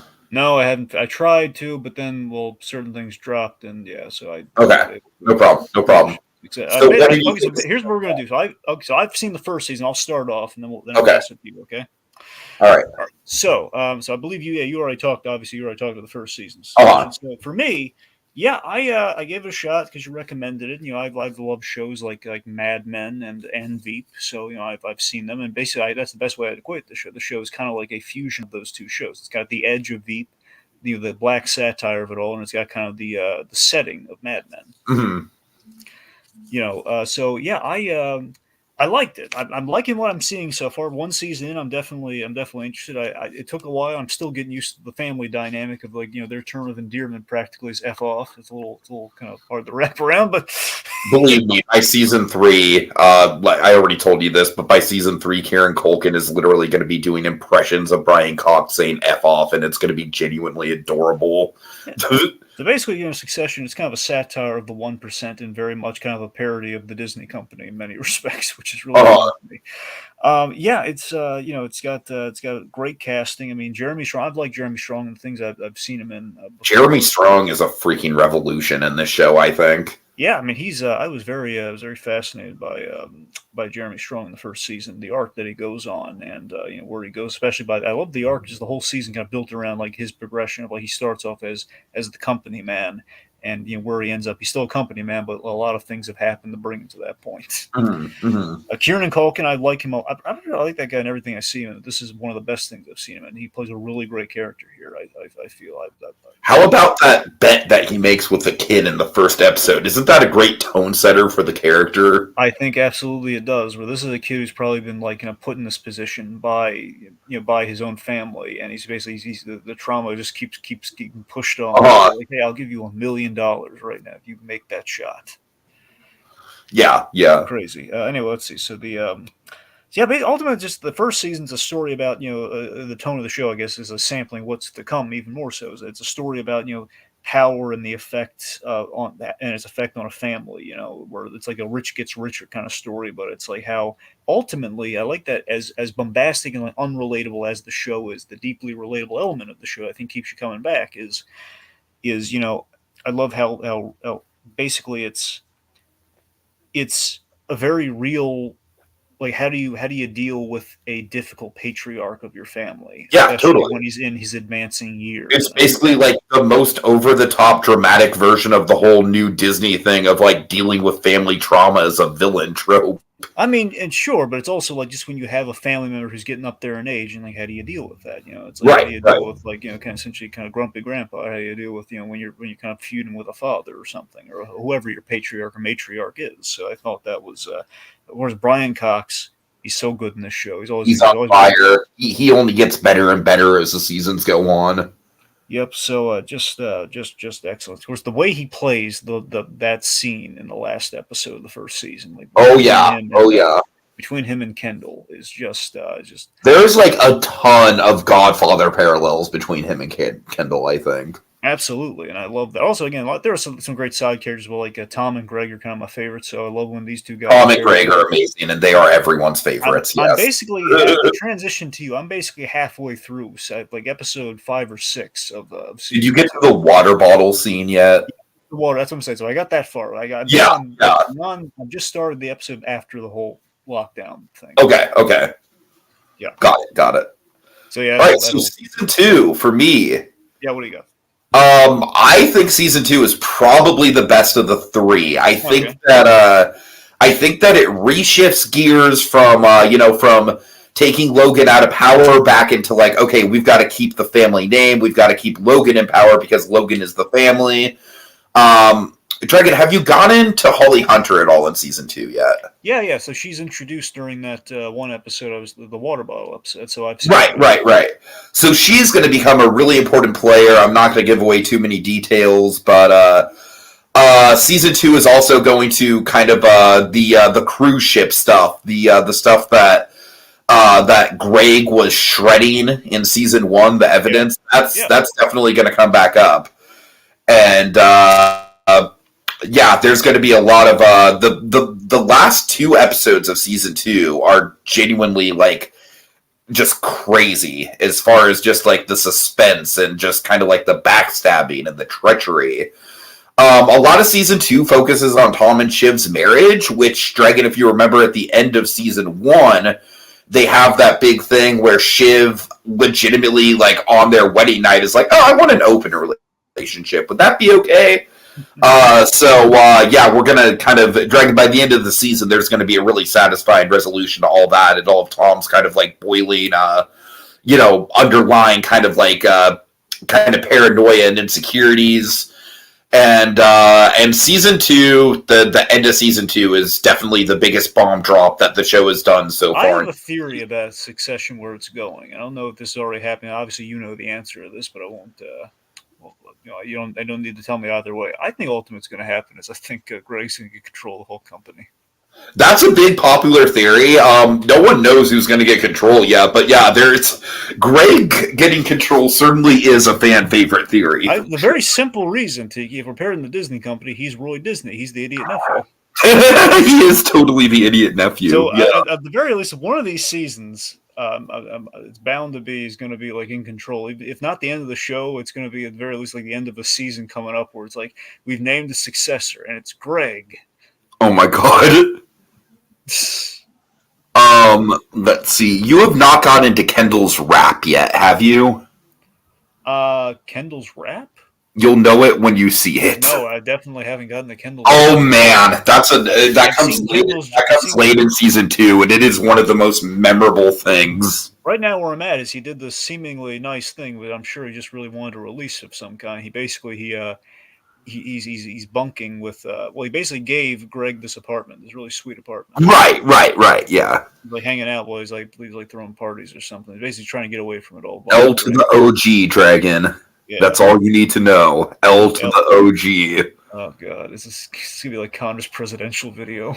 No. Oh god, Connor is amazing. But Connor, I'm pretty sure he's Cameron from Ferris Bueller's Day Off. I'm not sure. Yes, he is. Yes. Okay, I'm not crazy then. It is him. Good. I was yeah. It's Cameron. It has to be. Alan Rudden or something. Yeah. Okay, and like I said, the end of season 2 is is the biggest bombshell of the show in 3 seasons, I think.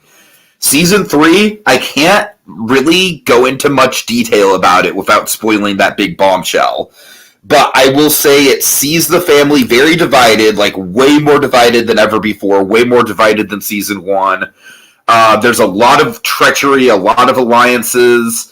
The side characters definitely get more of a focus. Jerry has her biggest season yet in season 3. Alexander Skarsgård comes into play as kind of aloof, .com billionaire type who's interested in buying out Royco. So that's he's kind of like the looming presence of season 3, like Stewie was in season 2. I'm trying to think again of. I can't really say much about season 3 without giving away season 2. A lot of season 3 hinges on the cliffhanger, but I will say that Tom is, without giving anything away about what happens, Tom is absolutely the MVP of season 3, no question. No, They're yeah, like all of the Tom scenes in season 3 are just fucking priceless. I'm looking forward to that. All right. And also, it's probably the biggest season so far for Roman. Oh, it's even better. Yeah. There's a really good kind of arc with Roman and Brian Cox, and you're gonna love how it ends. I remember there's this hilarious moment in season 2 with Roman where he's basically he's working on the ground level for like the management program, and he's in the suit, and he's in one of the character suits, and it's like essentially a Disney cast member, like cursing out people's their personal life and everything. It's like really funny. Dragon, in that very same episode, there's an armchair Imagineering project. Yep. I was geeking out a little bit seeing that. Anyways, yeah. All right. Also, I want to point out that the amusement park they use for all their theme park stuff is a Six Flags that was like 10 minutes away from my sister's house when she lived in New York. So, yeah, just a little fun fact there. I think Kieran Culkin could play one of our associates in a biopic, by the way. Which one? I think you know who. Monkey? No. I'm sorry, Monkey's the go-to of doppelgangers. Oh, he plays other people in other movies, Steve. Yeah, exactly. I'm thinking of Jokers. Oh, I could see it. Yeah, I could see it. He's like the go-to for Jokers. Yeah. Just give him a wig and he's Jokers. Oh God. Okay, so Succession.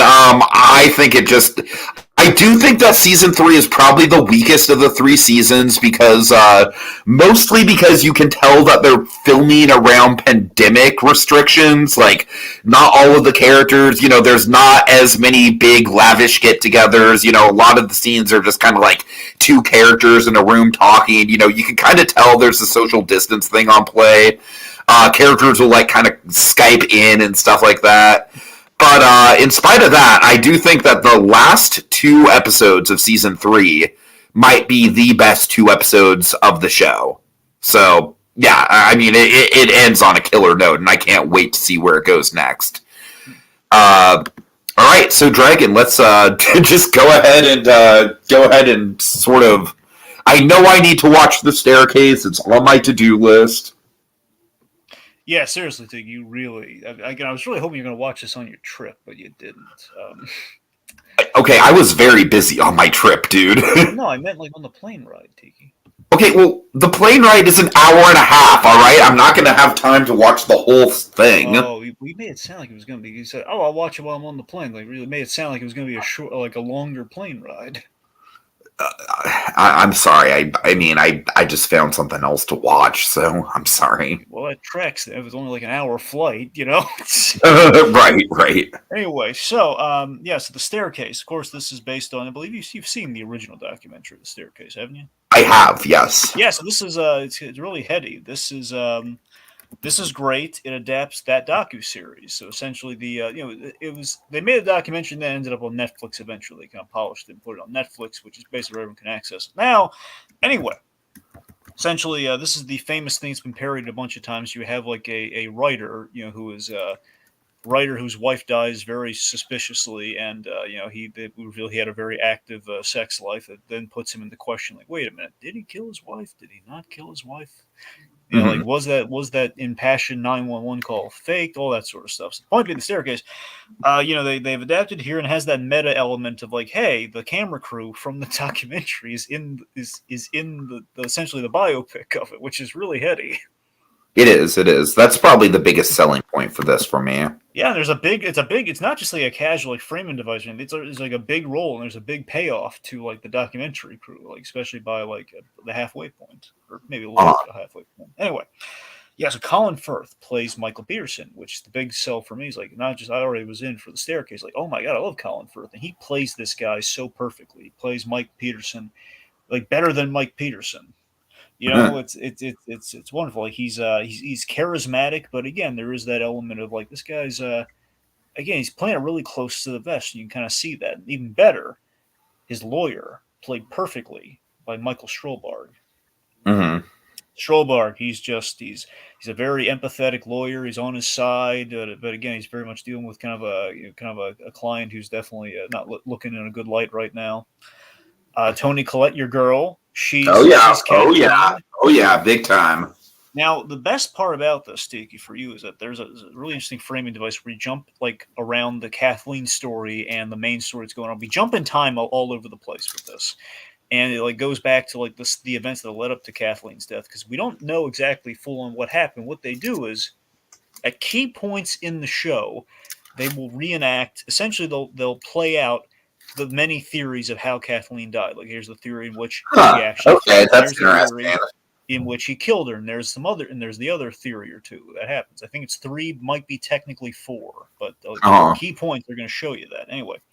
And again, we're jumping around time to like points after the trial or before the trial, and it labels them on the screen so you can keep track of it. But also you can tell by his hair like how gray it is. But Anyway, so this is again, it was done in 8 episodes. It was very economically done. It's got a good cast. Dane DeHaan was in this, and he was good as well. You know, it was very well executed. And I got to tell you, man, this is not. I don't know because obviously there's stiff competition, stuff like Barry and Better Call Saul and everything. Like I don't know if I'd say an Emmy winner, but definitely Emmy nomination worthy. Particularly Colin Firth. He did a really good job. Like you see this guy losing a lot of hope and there's in this desperate situation, and you like him even though you're not sure if he did or not. But just he was very magnetic. I found on screen. Yeah, it's certainly been getting a lot of hype. So it's worth the hype, man. It was. Plus, I got to watch it week to week. It was a good experience. Yeah.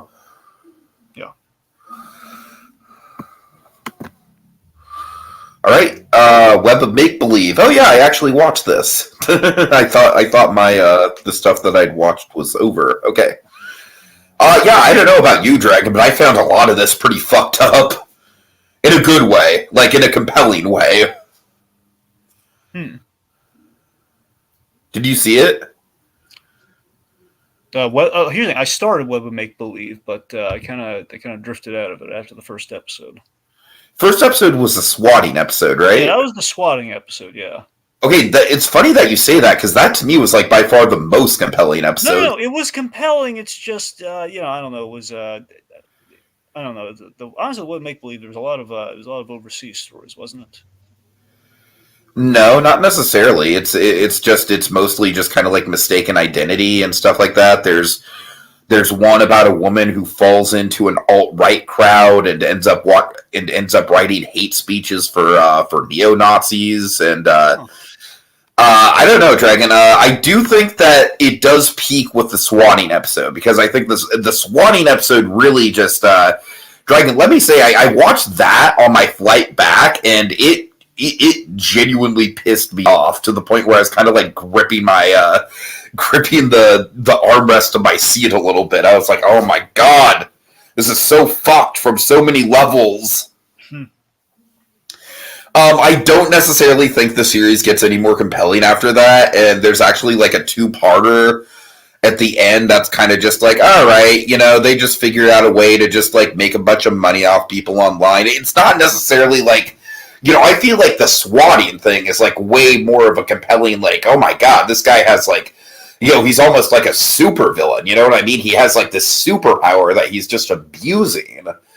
I don't think the rest of the episodes have that same sort of bite to them. But what I do like about the show is just kind of like the mission statement of it, how it, it very much showcases the danger of the web, and how, and how like everything we're doing and just modern society just as a whole, it's like we are exposing ourselves to so many potential vulnerabilities, and malicious people can just destroy our lives so easily if we cross the wrong person these days. And I gotta tell you, Dragon, the more effective thing about this show, I do think it is pretty average as far as Netflix true crime docs go, as far as like the execution and stuff. I do think it leans a little bit too heavily on the cheesy reenactments and stuff like that. But I think the best thing about the show is just kind of the mindset that it gets you into. For me personally, I do genuinely think that it is a really good show for just kind of like instilling a sense of dread. And whether that's a good thing or a bad thing, I guess that's just your taste. But I don't know. I liked it for what it was. I do think that it kind of. I do think that the last episode really didn't need to be a two-parter. So that's a nitpick for me, but other than that, I thought it was a nice watch. Okay. Pretty compelling. All right, so I'm sorry. Go ahead. Yes, sorry. Actually, I think at some point I'll look into it because I meant to get the rest of it, but other things kind of prioritize. I mean, maybe at some point I'll get to that. Yeah, I mean, like I said, I will warn you that the swatting episode probably is the most compelling one out of the bunch. So. If that one didn't really grab you, I don't know if the rest of them will. But okay, I guess we'll find out. Uh-huh. All right. So, Baymax. Yeah, Baymax. Oh man, I did literally work this one because I thought we were both going to be able to do it, but anyway. Dragon, I thought I'd be able to, but work just got fucking crazy. I don't know what to tell you. Anyway, so yeah, I guess the long and short of it is, these are ironically, it's literally short and sweet, Tiki. It's like Baymax helping people, and it's what's not to love. It's just this adorable characters going around and helping people. Like the whole premise of the episode, it's like in less than 10 minutes, it's like people injure themselves. Baymax goes to help them, a little reluctant, and they get helped. Very simple. Obviously, the Antcast episode, best episode, and opens with that, which is good. Antcast. I know, and it's lovely what they do with her. It's a really good one. They're tackling some other stuff. They have believe it or not, Pixar beat them to menstruation. There's a menstruation episode. Oh wow, is that episode 3? I think so. Yeah. Okay, because I've heard that episode 3 is like going to piss off the SJWs. Yeah, that's a lot. Okay, that's what I want to talk about real briefly here. So. Here's the thing. I got Or not just off the anti-SJWs, I should say. Yeah, sure. Yeah, whatever. Some sad people are not going to be like the closed-minded people aren't going to be happy with it. So that's the thing. There are some rather inclusive episodes that kind of tackle, and mainly 2 episodes that tackle some LGBTQ stuff. Uh-huh. I know that's just those also kind of that, but that's also kind of factored into that one with one character, one element. Whatever shall we do? Protect the children. Sure. So here's the thing. I don't mind any of that, but I do question this, dude. Do you think Disney is now kind of maybe pigeonholed in inclusivity at all? Do you think that perhaps, here's the thing. Obviously, they're all people of all walks of life and all sorts of walks of experiences. Again, it's not like we're misrepresenting anything. That people of all sorts of shapes and sizes and experiences do exist, and we're representing them now, which we had not done before, which is something. But if in a series of shorts, like we're seemingly almost in a row, it's like, hey, let's represent people that. Honestly, to me, something like that, is a little pandering for sure. That's what I'm saying, because it feels like almost back to back. Something like Miss Marvel, where it's like, hey, let's have some fun in the Marvel Cinematic Universe, but with an entirely different culture than we're used to. I am totally down for that. Yeah. I don't know, something like where it's like, okay, so you have 6 episodes and 2 of them back to back. Okay, so woman problems and potentially transgender bathrooms, and we have we have gay characters. We have stuff like this. It just feels like, okay, man, it's fine to have that, but really kind of jam packing it in there just feels a little bit like. No, I hear you. I hear it. It almost kind of seems like they're trying to beat a quota or something. And it's like I don't know all the ins and outs of it. I remember it was I read headlines that I did not want to be a part of. I just know headlines about the whole Disney thing. Move. There was something about apparently it was like Disney had to be real sensitive about the usage of the word gay or something recently, at least in months back or something. So I don't know if maybe this might be a reaction to that, or okay, we got to make sure it feels like maybe we need to meet a quota just to prove to people no, we're very in support of that thing. Uh-huh. I don't know. I could be speculating, but the core thing though is that I love these. I think the Lightyear thing is just absolutely disgusting, and that's deal. I got 2 irritating things to Lightyear. That's already just irritating in itself, but the fact that no one just seems to get the guys.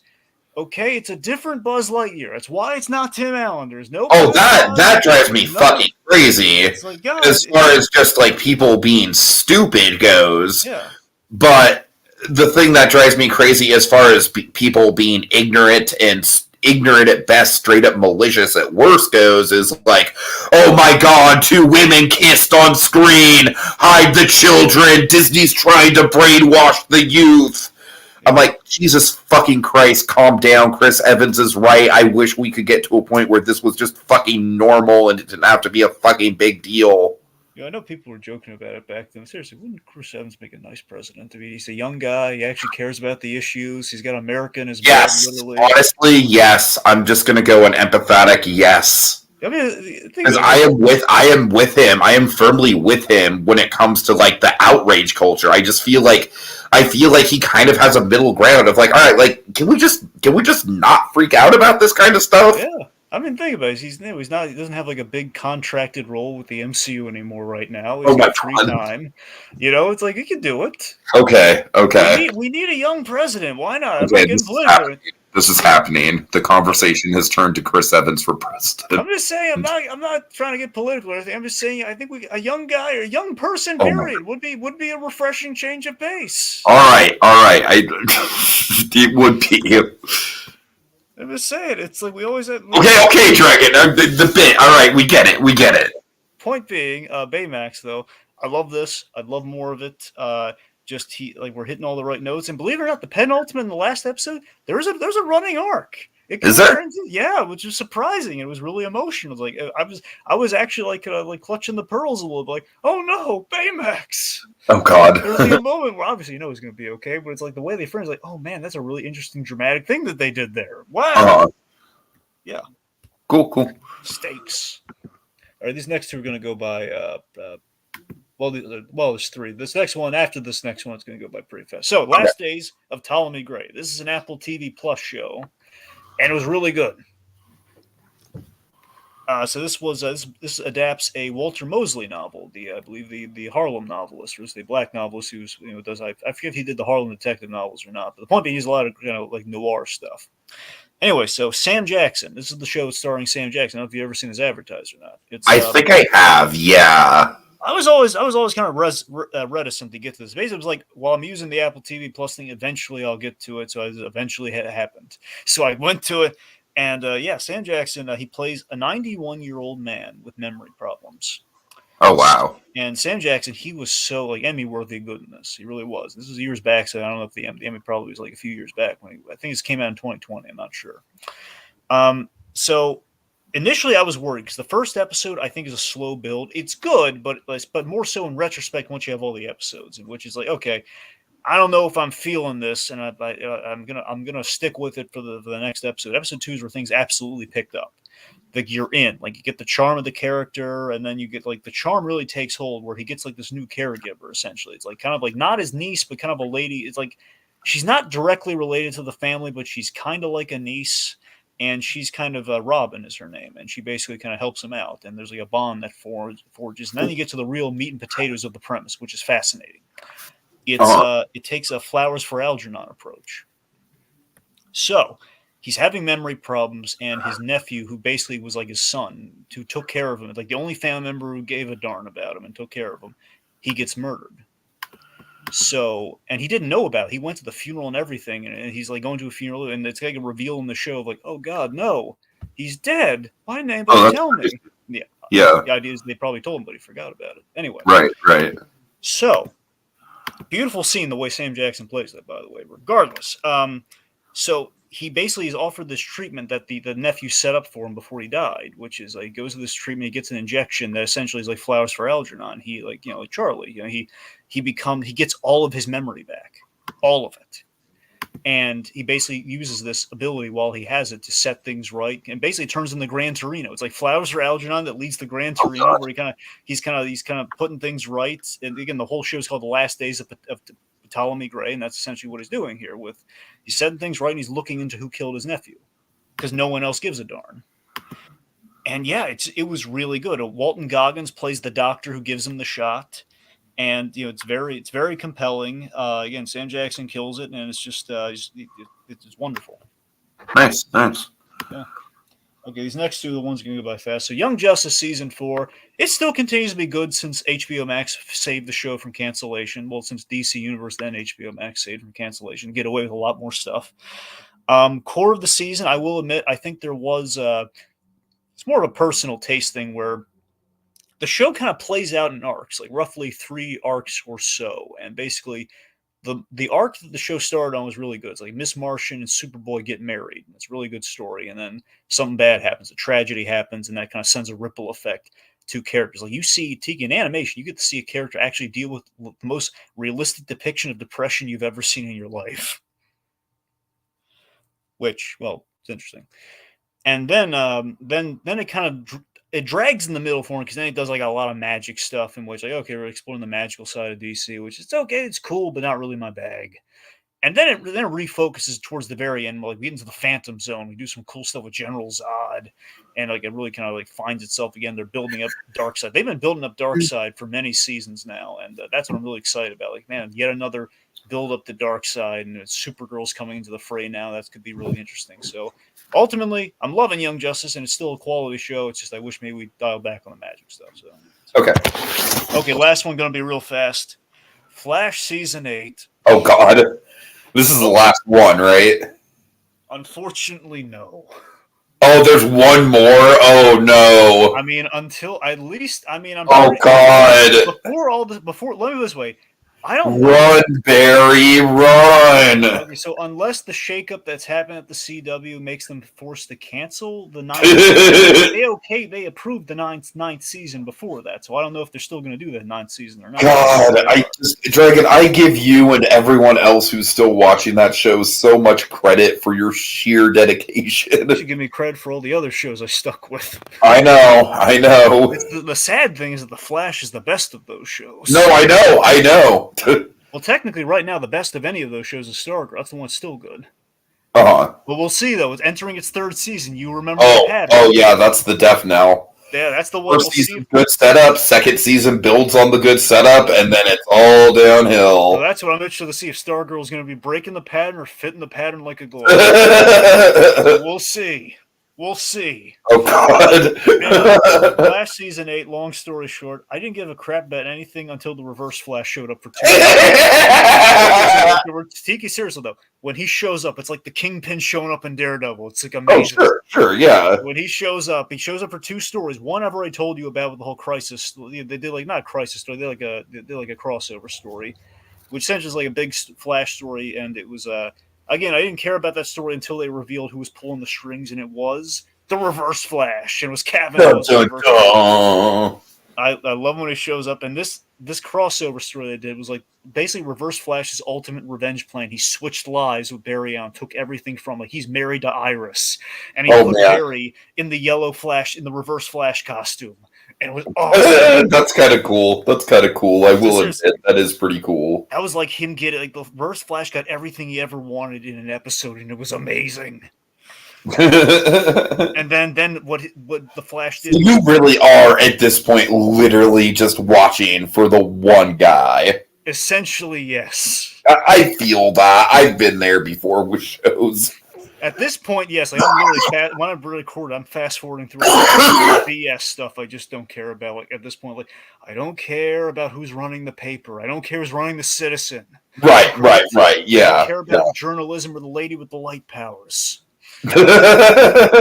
But seriously, like, and Barry took away his speed. He took away the Reverse Flash's speed, so it's Tom Cavanaugh just hating him even more than he's ever had before, because it's like a fate worse than death for this character. He took his speed away. Sure. And then he didn't come. So then it was like a slog again. I was like, oh, why am I watching this show? Towards like the end, like building to the finale, and then the 2-part finale itself. Really, in the 2-part finale, there's like there's an episode, and then there's a space, and then the finale. They brought him back. And the way they brought him back was so amazing.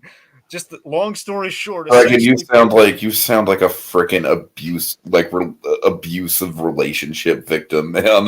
Well, I know I'm in the abusive relationship, though. I'm right. I'm just waiting to get to the high point. I'm waiting to get to the vacation. You know, when things are good, when you're putting down the belt. Oh, God. Like, literally most of the show with the filler stuff is the belt. Yeah. Oh, So God. I tell you though, Reverse Flash, he comes back bigger than badder than ever before. It's a BS way we get him this way, but I don't care. He comes back. Not just that, Tiki. We brought back both actors for the Reverse Flash, Matt Lensher and Tom Cavanaugh, and they did this awesome thing where he did like a reverse of the reverse, where he's really, we have like he's basically redeemed the Reverse Flash, but then he pulls the rug out from under you and reveal this is all part of his plan. The Reverse Flash killed the good Reverse Flash and then killed Iris for a bit. Ooh. For a bit, but she was legitimately dead for a bit. Ooh. That's what I'm saying, though. You saw. Wow, I love how the CW shows. It's like you say you kill Iris for a bit. I'm like, yeah, that checks out. I'll tell you though, man. Even though it's a thing you've seen so many times before, but when the Reverse Flash does it, it's cool, man. When he basically tricked the Flash into killing his own wife, which is such a Reverse Flash move. And like you see the utter anguish of the Flash actor we should have right now, like reeling over it. Oh God! Loving it. He's just relishing and like, I made you kill your wife, like I killed your mother. Yeah.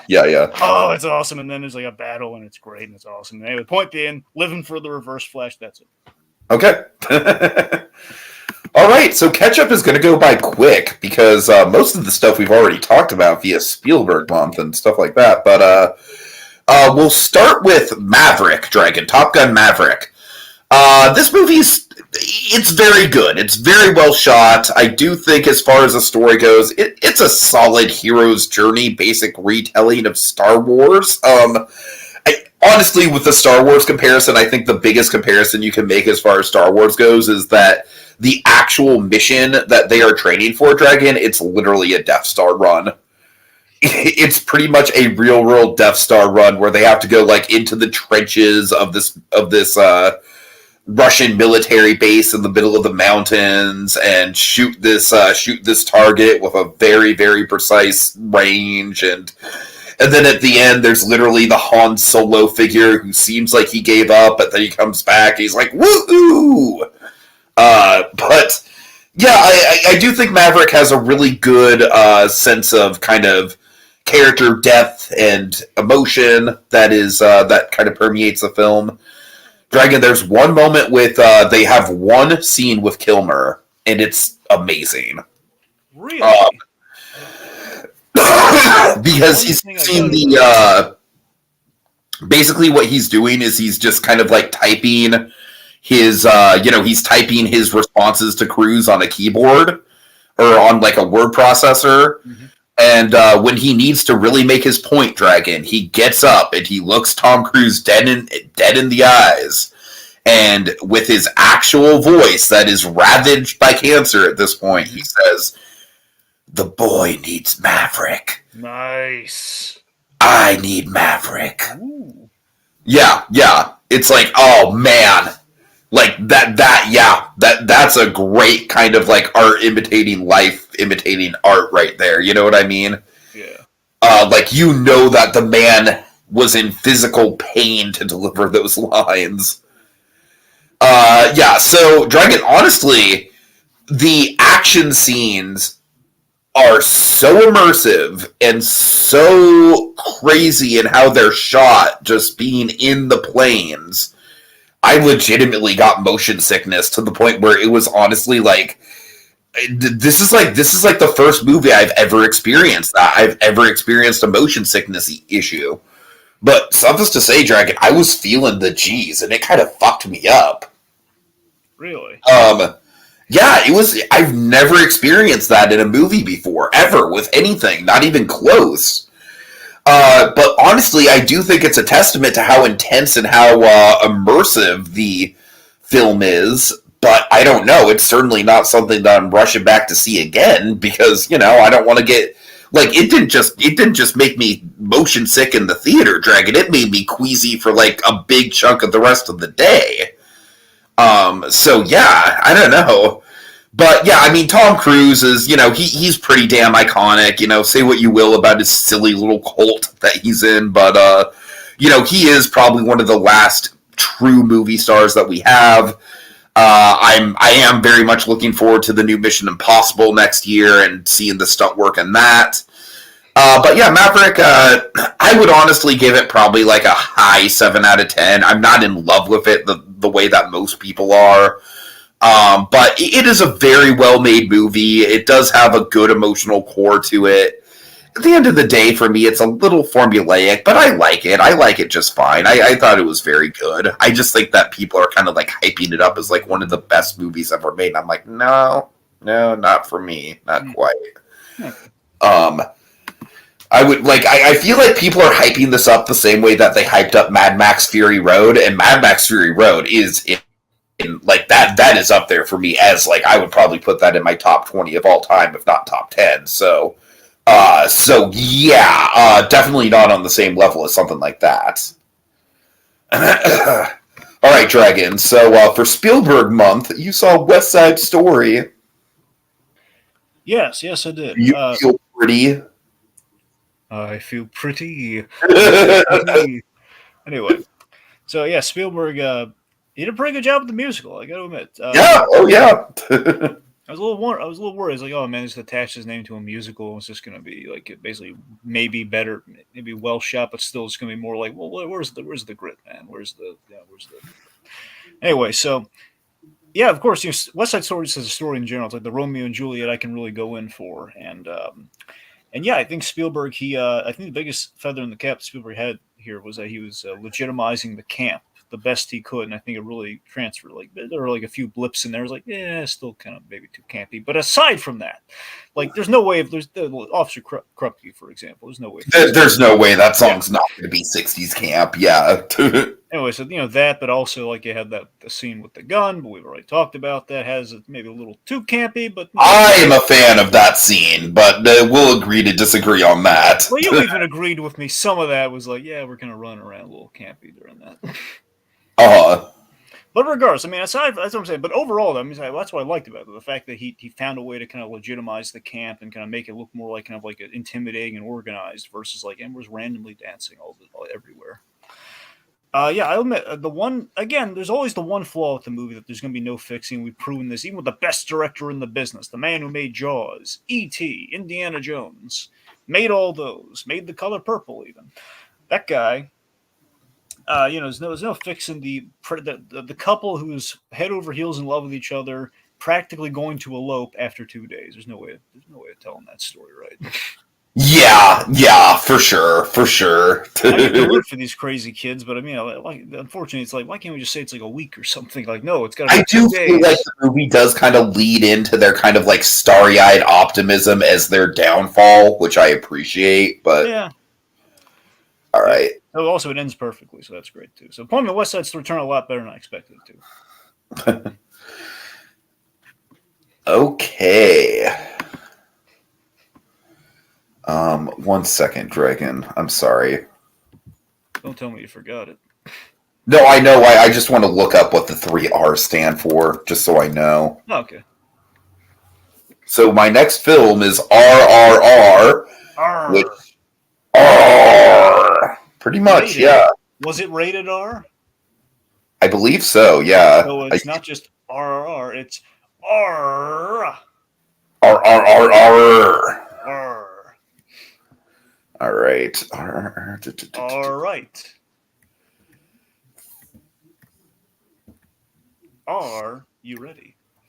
No, I'm not. God. Drake, I'm sorry. I just want to make sure I get it right. I'm sorry. Did I not say it in the movie even? No, it's like chapter titles, honestly. Like Frasier, only with R's. Rise, roar, revolt. That's it. There we go. Rise. Wait, what? Rise, roar, revolt. Gotcha. Okay. I knew that what I sent you was slightly wrong, so I just wanted to amend it.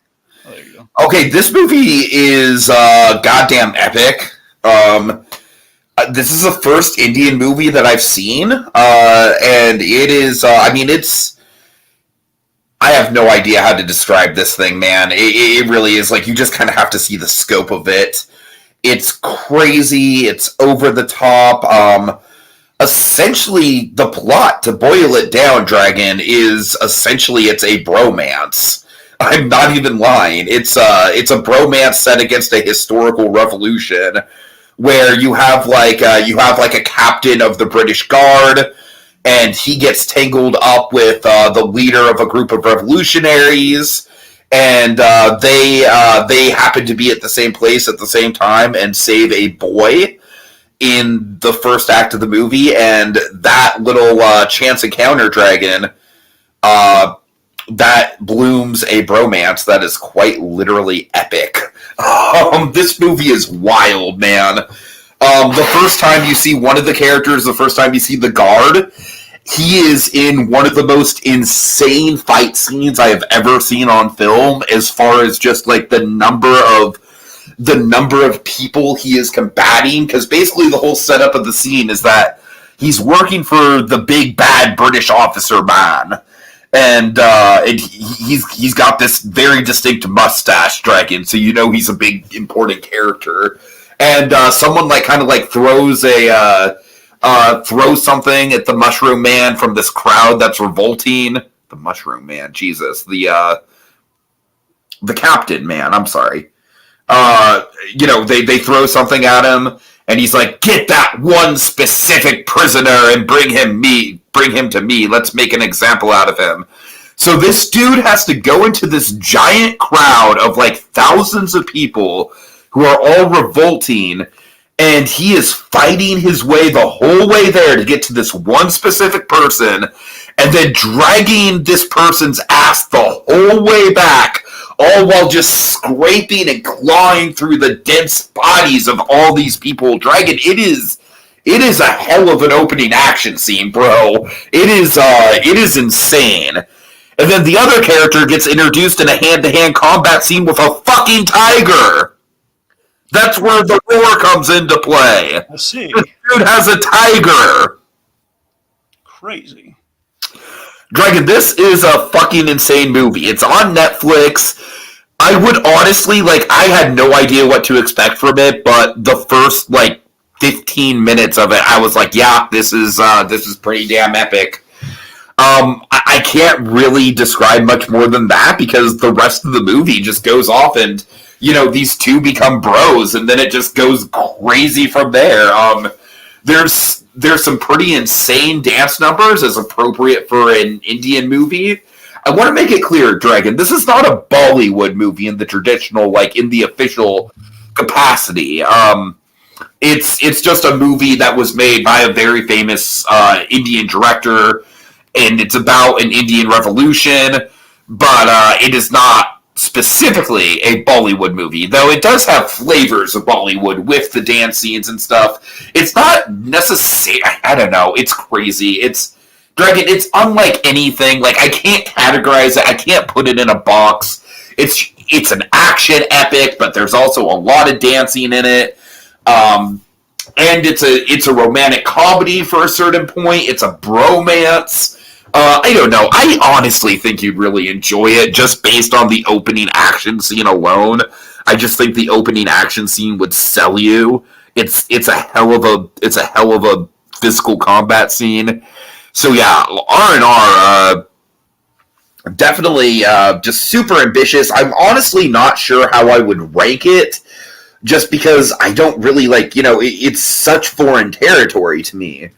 Quite literally, to dive into Indian cinema, which is something that I know next to nothing about, outside of pretty basic, probably stereotypical assumptions about Bollywood movies in general. So this was an eye-opening experience for me, man. I kind of wish I would have caught this in theaters. All right, and then finally, Color Purple. Let's get to the purple stuff. Yeah. So of course, the Spielberg's adaptation of the Alice Walker book, and Spielberg's first real serious film. Without this, we don't have Schindler's List and the other historical films that Spielberg does. Uh-huh. Yeah. So yeah, it's a movie that made Whoopi Goldberg and Oprah's career, and it lived up to the overshadowed hype. In which what people know about this movie, praise it, and it is worth that praise. Yeah, I think that this kind of blew me away. for me, I think the very fascinating thing about this film is that it kind of lies in this perfect Venn diagram of being whimsical enough to feel like early Spielberg, but being dark enough to have the kind of like tones of what's to come with some of Spielberg's like, truly depressing movies. But I think that Venn diagram, like, it kind of reminds me of something like The Green Mile, where it's like that perfect kind of combination of tone and a little bit of magic, a little bit of whimsy, but a lot of hardship. I don't know, man. This movie just got to me. I think all of the performances are outstanding, but I mean, Oprah and Whoopi, like, I'm not necessarily a fan of their talk show personalities, Dragon, but goddamn, I know good acting when I see it, and yeah, I mean, you seem to be more enamored with Oprah, and she has a great arc, and I think she's probably like, the scene stealer. I think she has more Oscar-type moments in the movie, but I'm still just haunted by Whoopi's performance, man. I really think that the way that she plays broken at the beginning of the movie, and then her very, very slow and gradual regaining of her independence and her self-esteem, all the way up to the end of the movie, which is just like a goddamn teargasm of an ending, Dragon. It's just like, Mama! I'm just like, oh my god! Oh, it's so happy! Yep. I mean, again, for me, it's just the, I gotta tell you, with This that is Adam's wife! Adam has a wife! Mama! all that's great, but I just love the initial one, the whole, Nettie! That is awesome too. That is definitely awesome too, the for fact sure. that she was so brutally ripped away from Nettie and seeing the reunion. So fucking cathartic. And she's wearing purple. It's delightful. So I think that this, for me, like, I might still have a bit of a recency bias for it, but this is like my definitive choice if I want to watch a Spielberg drama, man. Like, I don't think there's any other choice for me personally. I mean, I understand that stuff like Schindler's List and Saving Private Ryan are probably a little bit more technically perfectly crafted and a little bit more historically significant. I get that.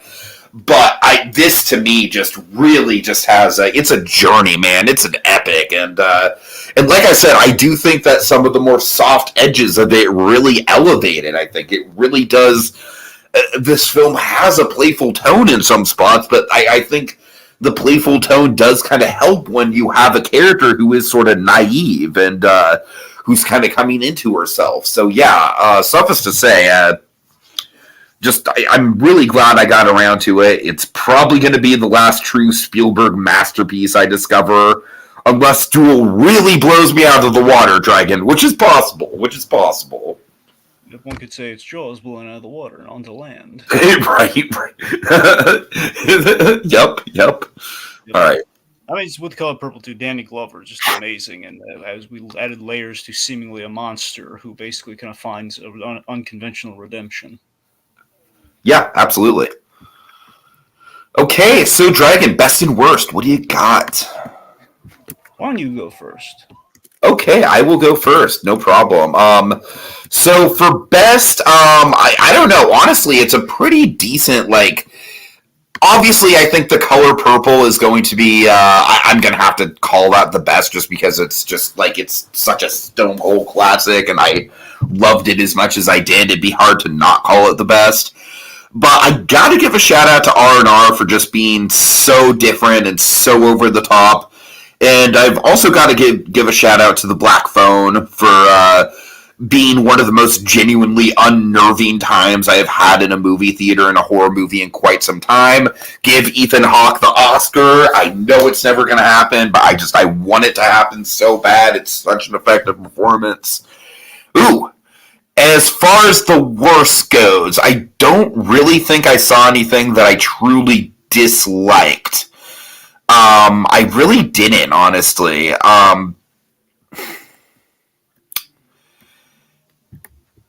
Okay, Dragon, I'm sorry. Come on, you. No.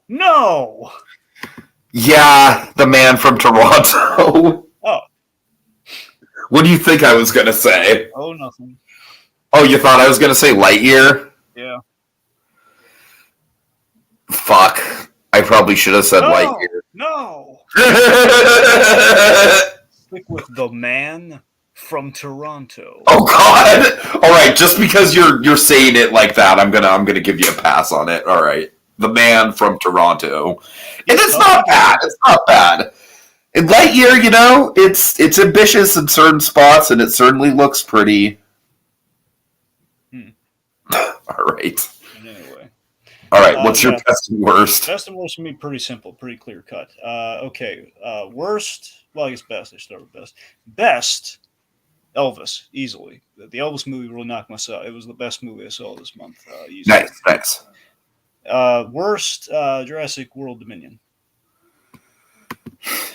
I mean, I didn't see many other movies. Oh, I know. I'm just like, I am just going to have to. This is like my new home on the range, man. This is the hill I'm going to die on. Yeah. Bugs over dinosaurs, man. Like, what are you going to do? It's bugs and dinosaurs. God damn it! There's plenty of dinosaurs. Not as many as the bugs, though. All right. Anyways. Oh, God. And July does seem pretty promising, Dragon. I just want to bring that to our attention really quick. We don't usually highlight movies, but I think July does have a pretty good slate here. Let me see, just as far as... I know one we have coming up real soon.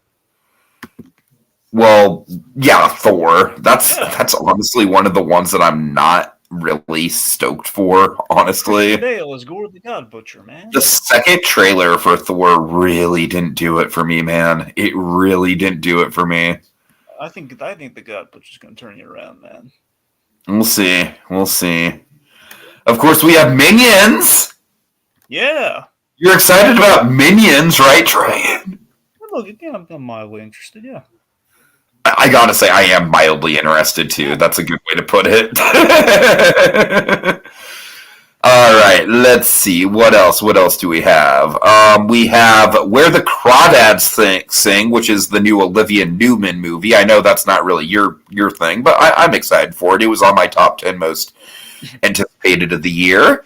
Let's see. We also have... Well, there's The Sea Beast. Indeed.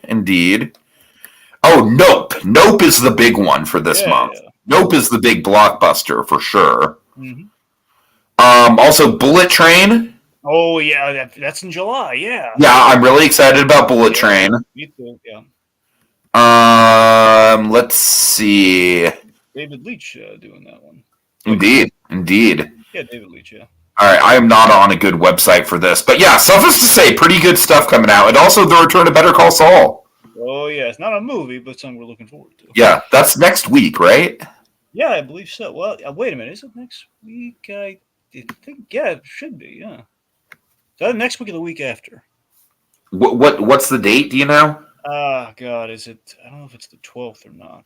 Oh no, it would be the week after. Well, that's assuming it's the 12th, which I think it is. But is the 12th on Is the 12th whatever day's on a Monday? Is the 12th on a Monday? No. Well, no, I don't know. Hold on. No, sorry. Dragon, I'm assuming it's 2 weeks from this Monday. All right, I'm just gonna assume that. The point being, it's soon. It's soon. All right. Okay. Well, folks, we've waxed on long enough. It's time to put the pen down. Until next time, when we return for another fitting chapter in our Movie Memoirs.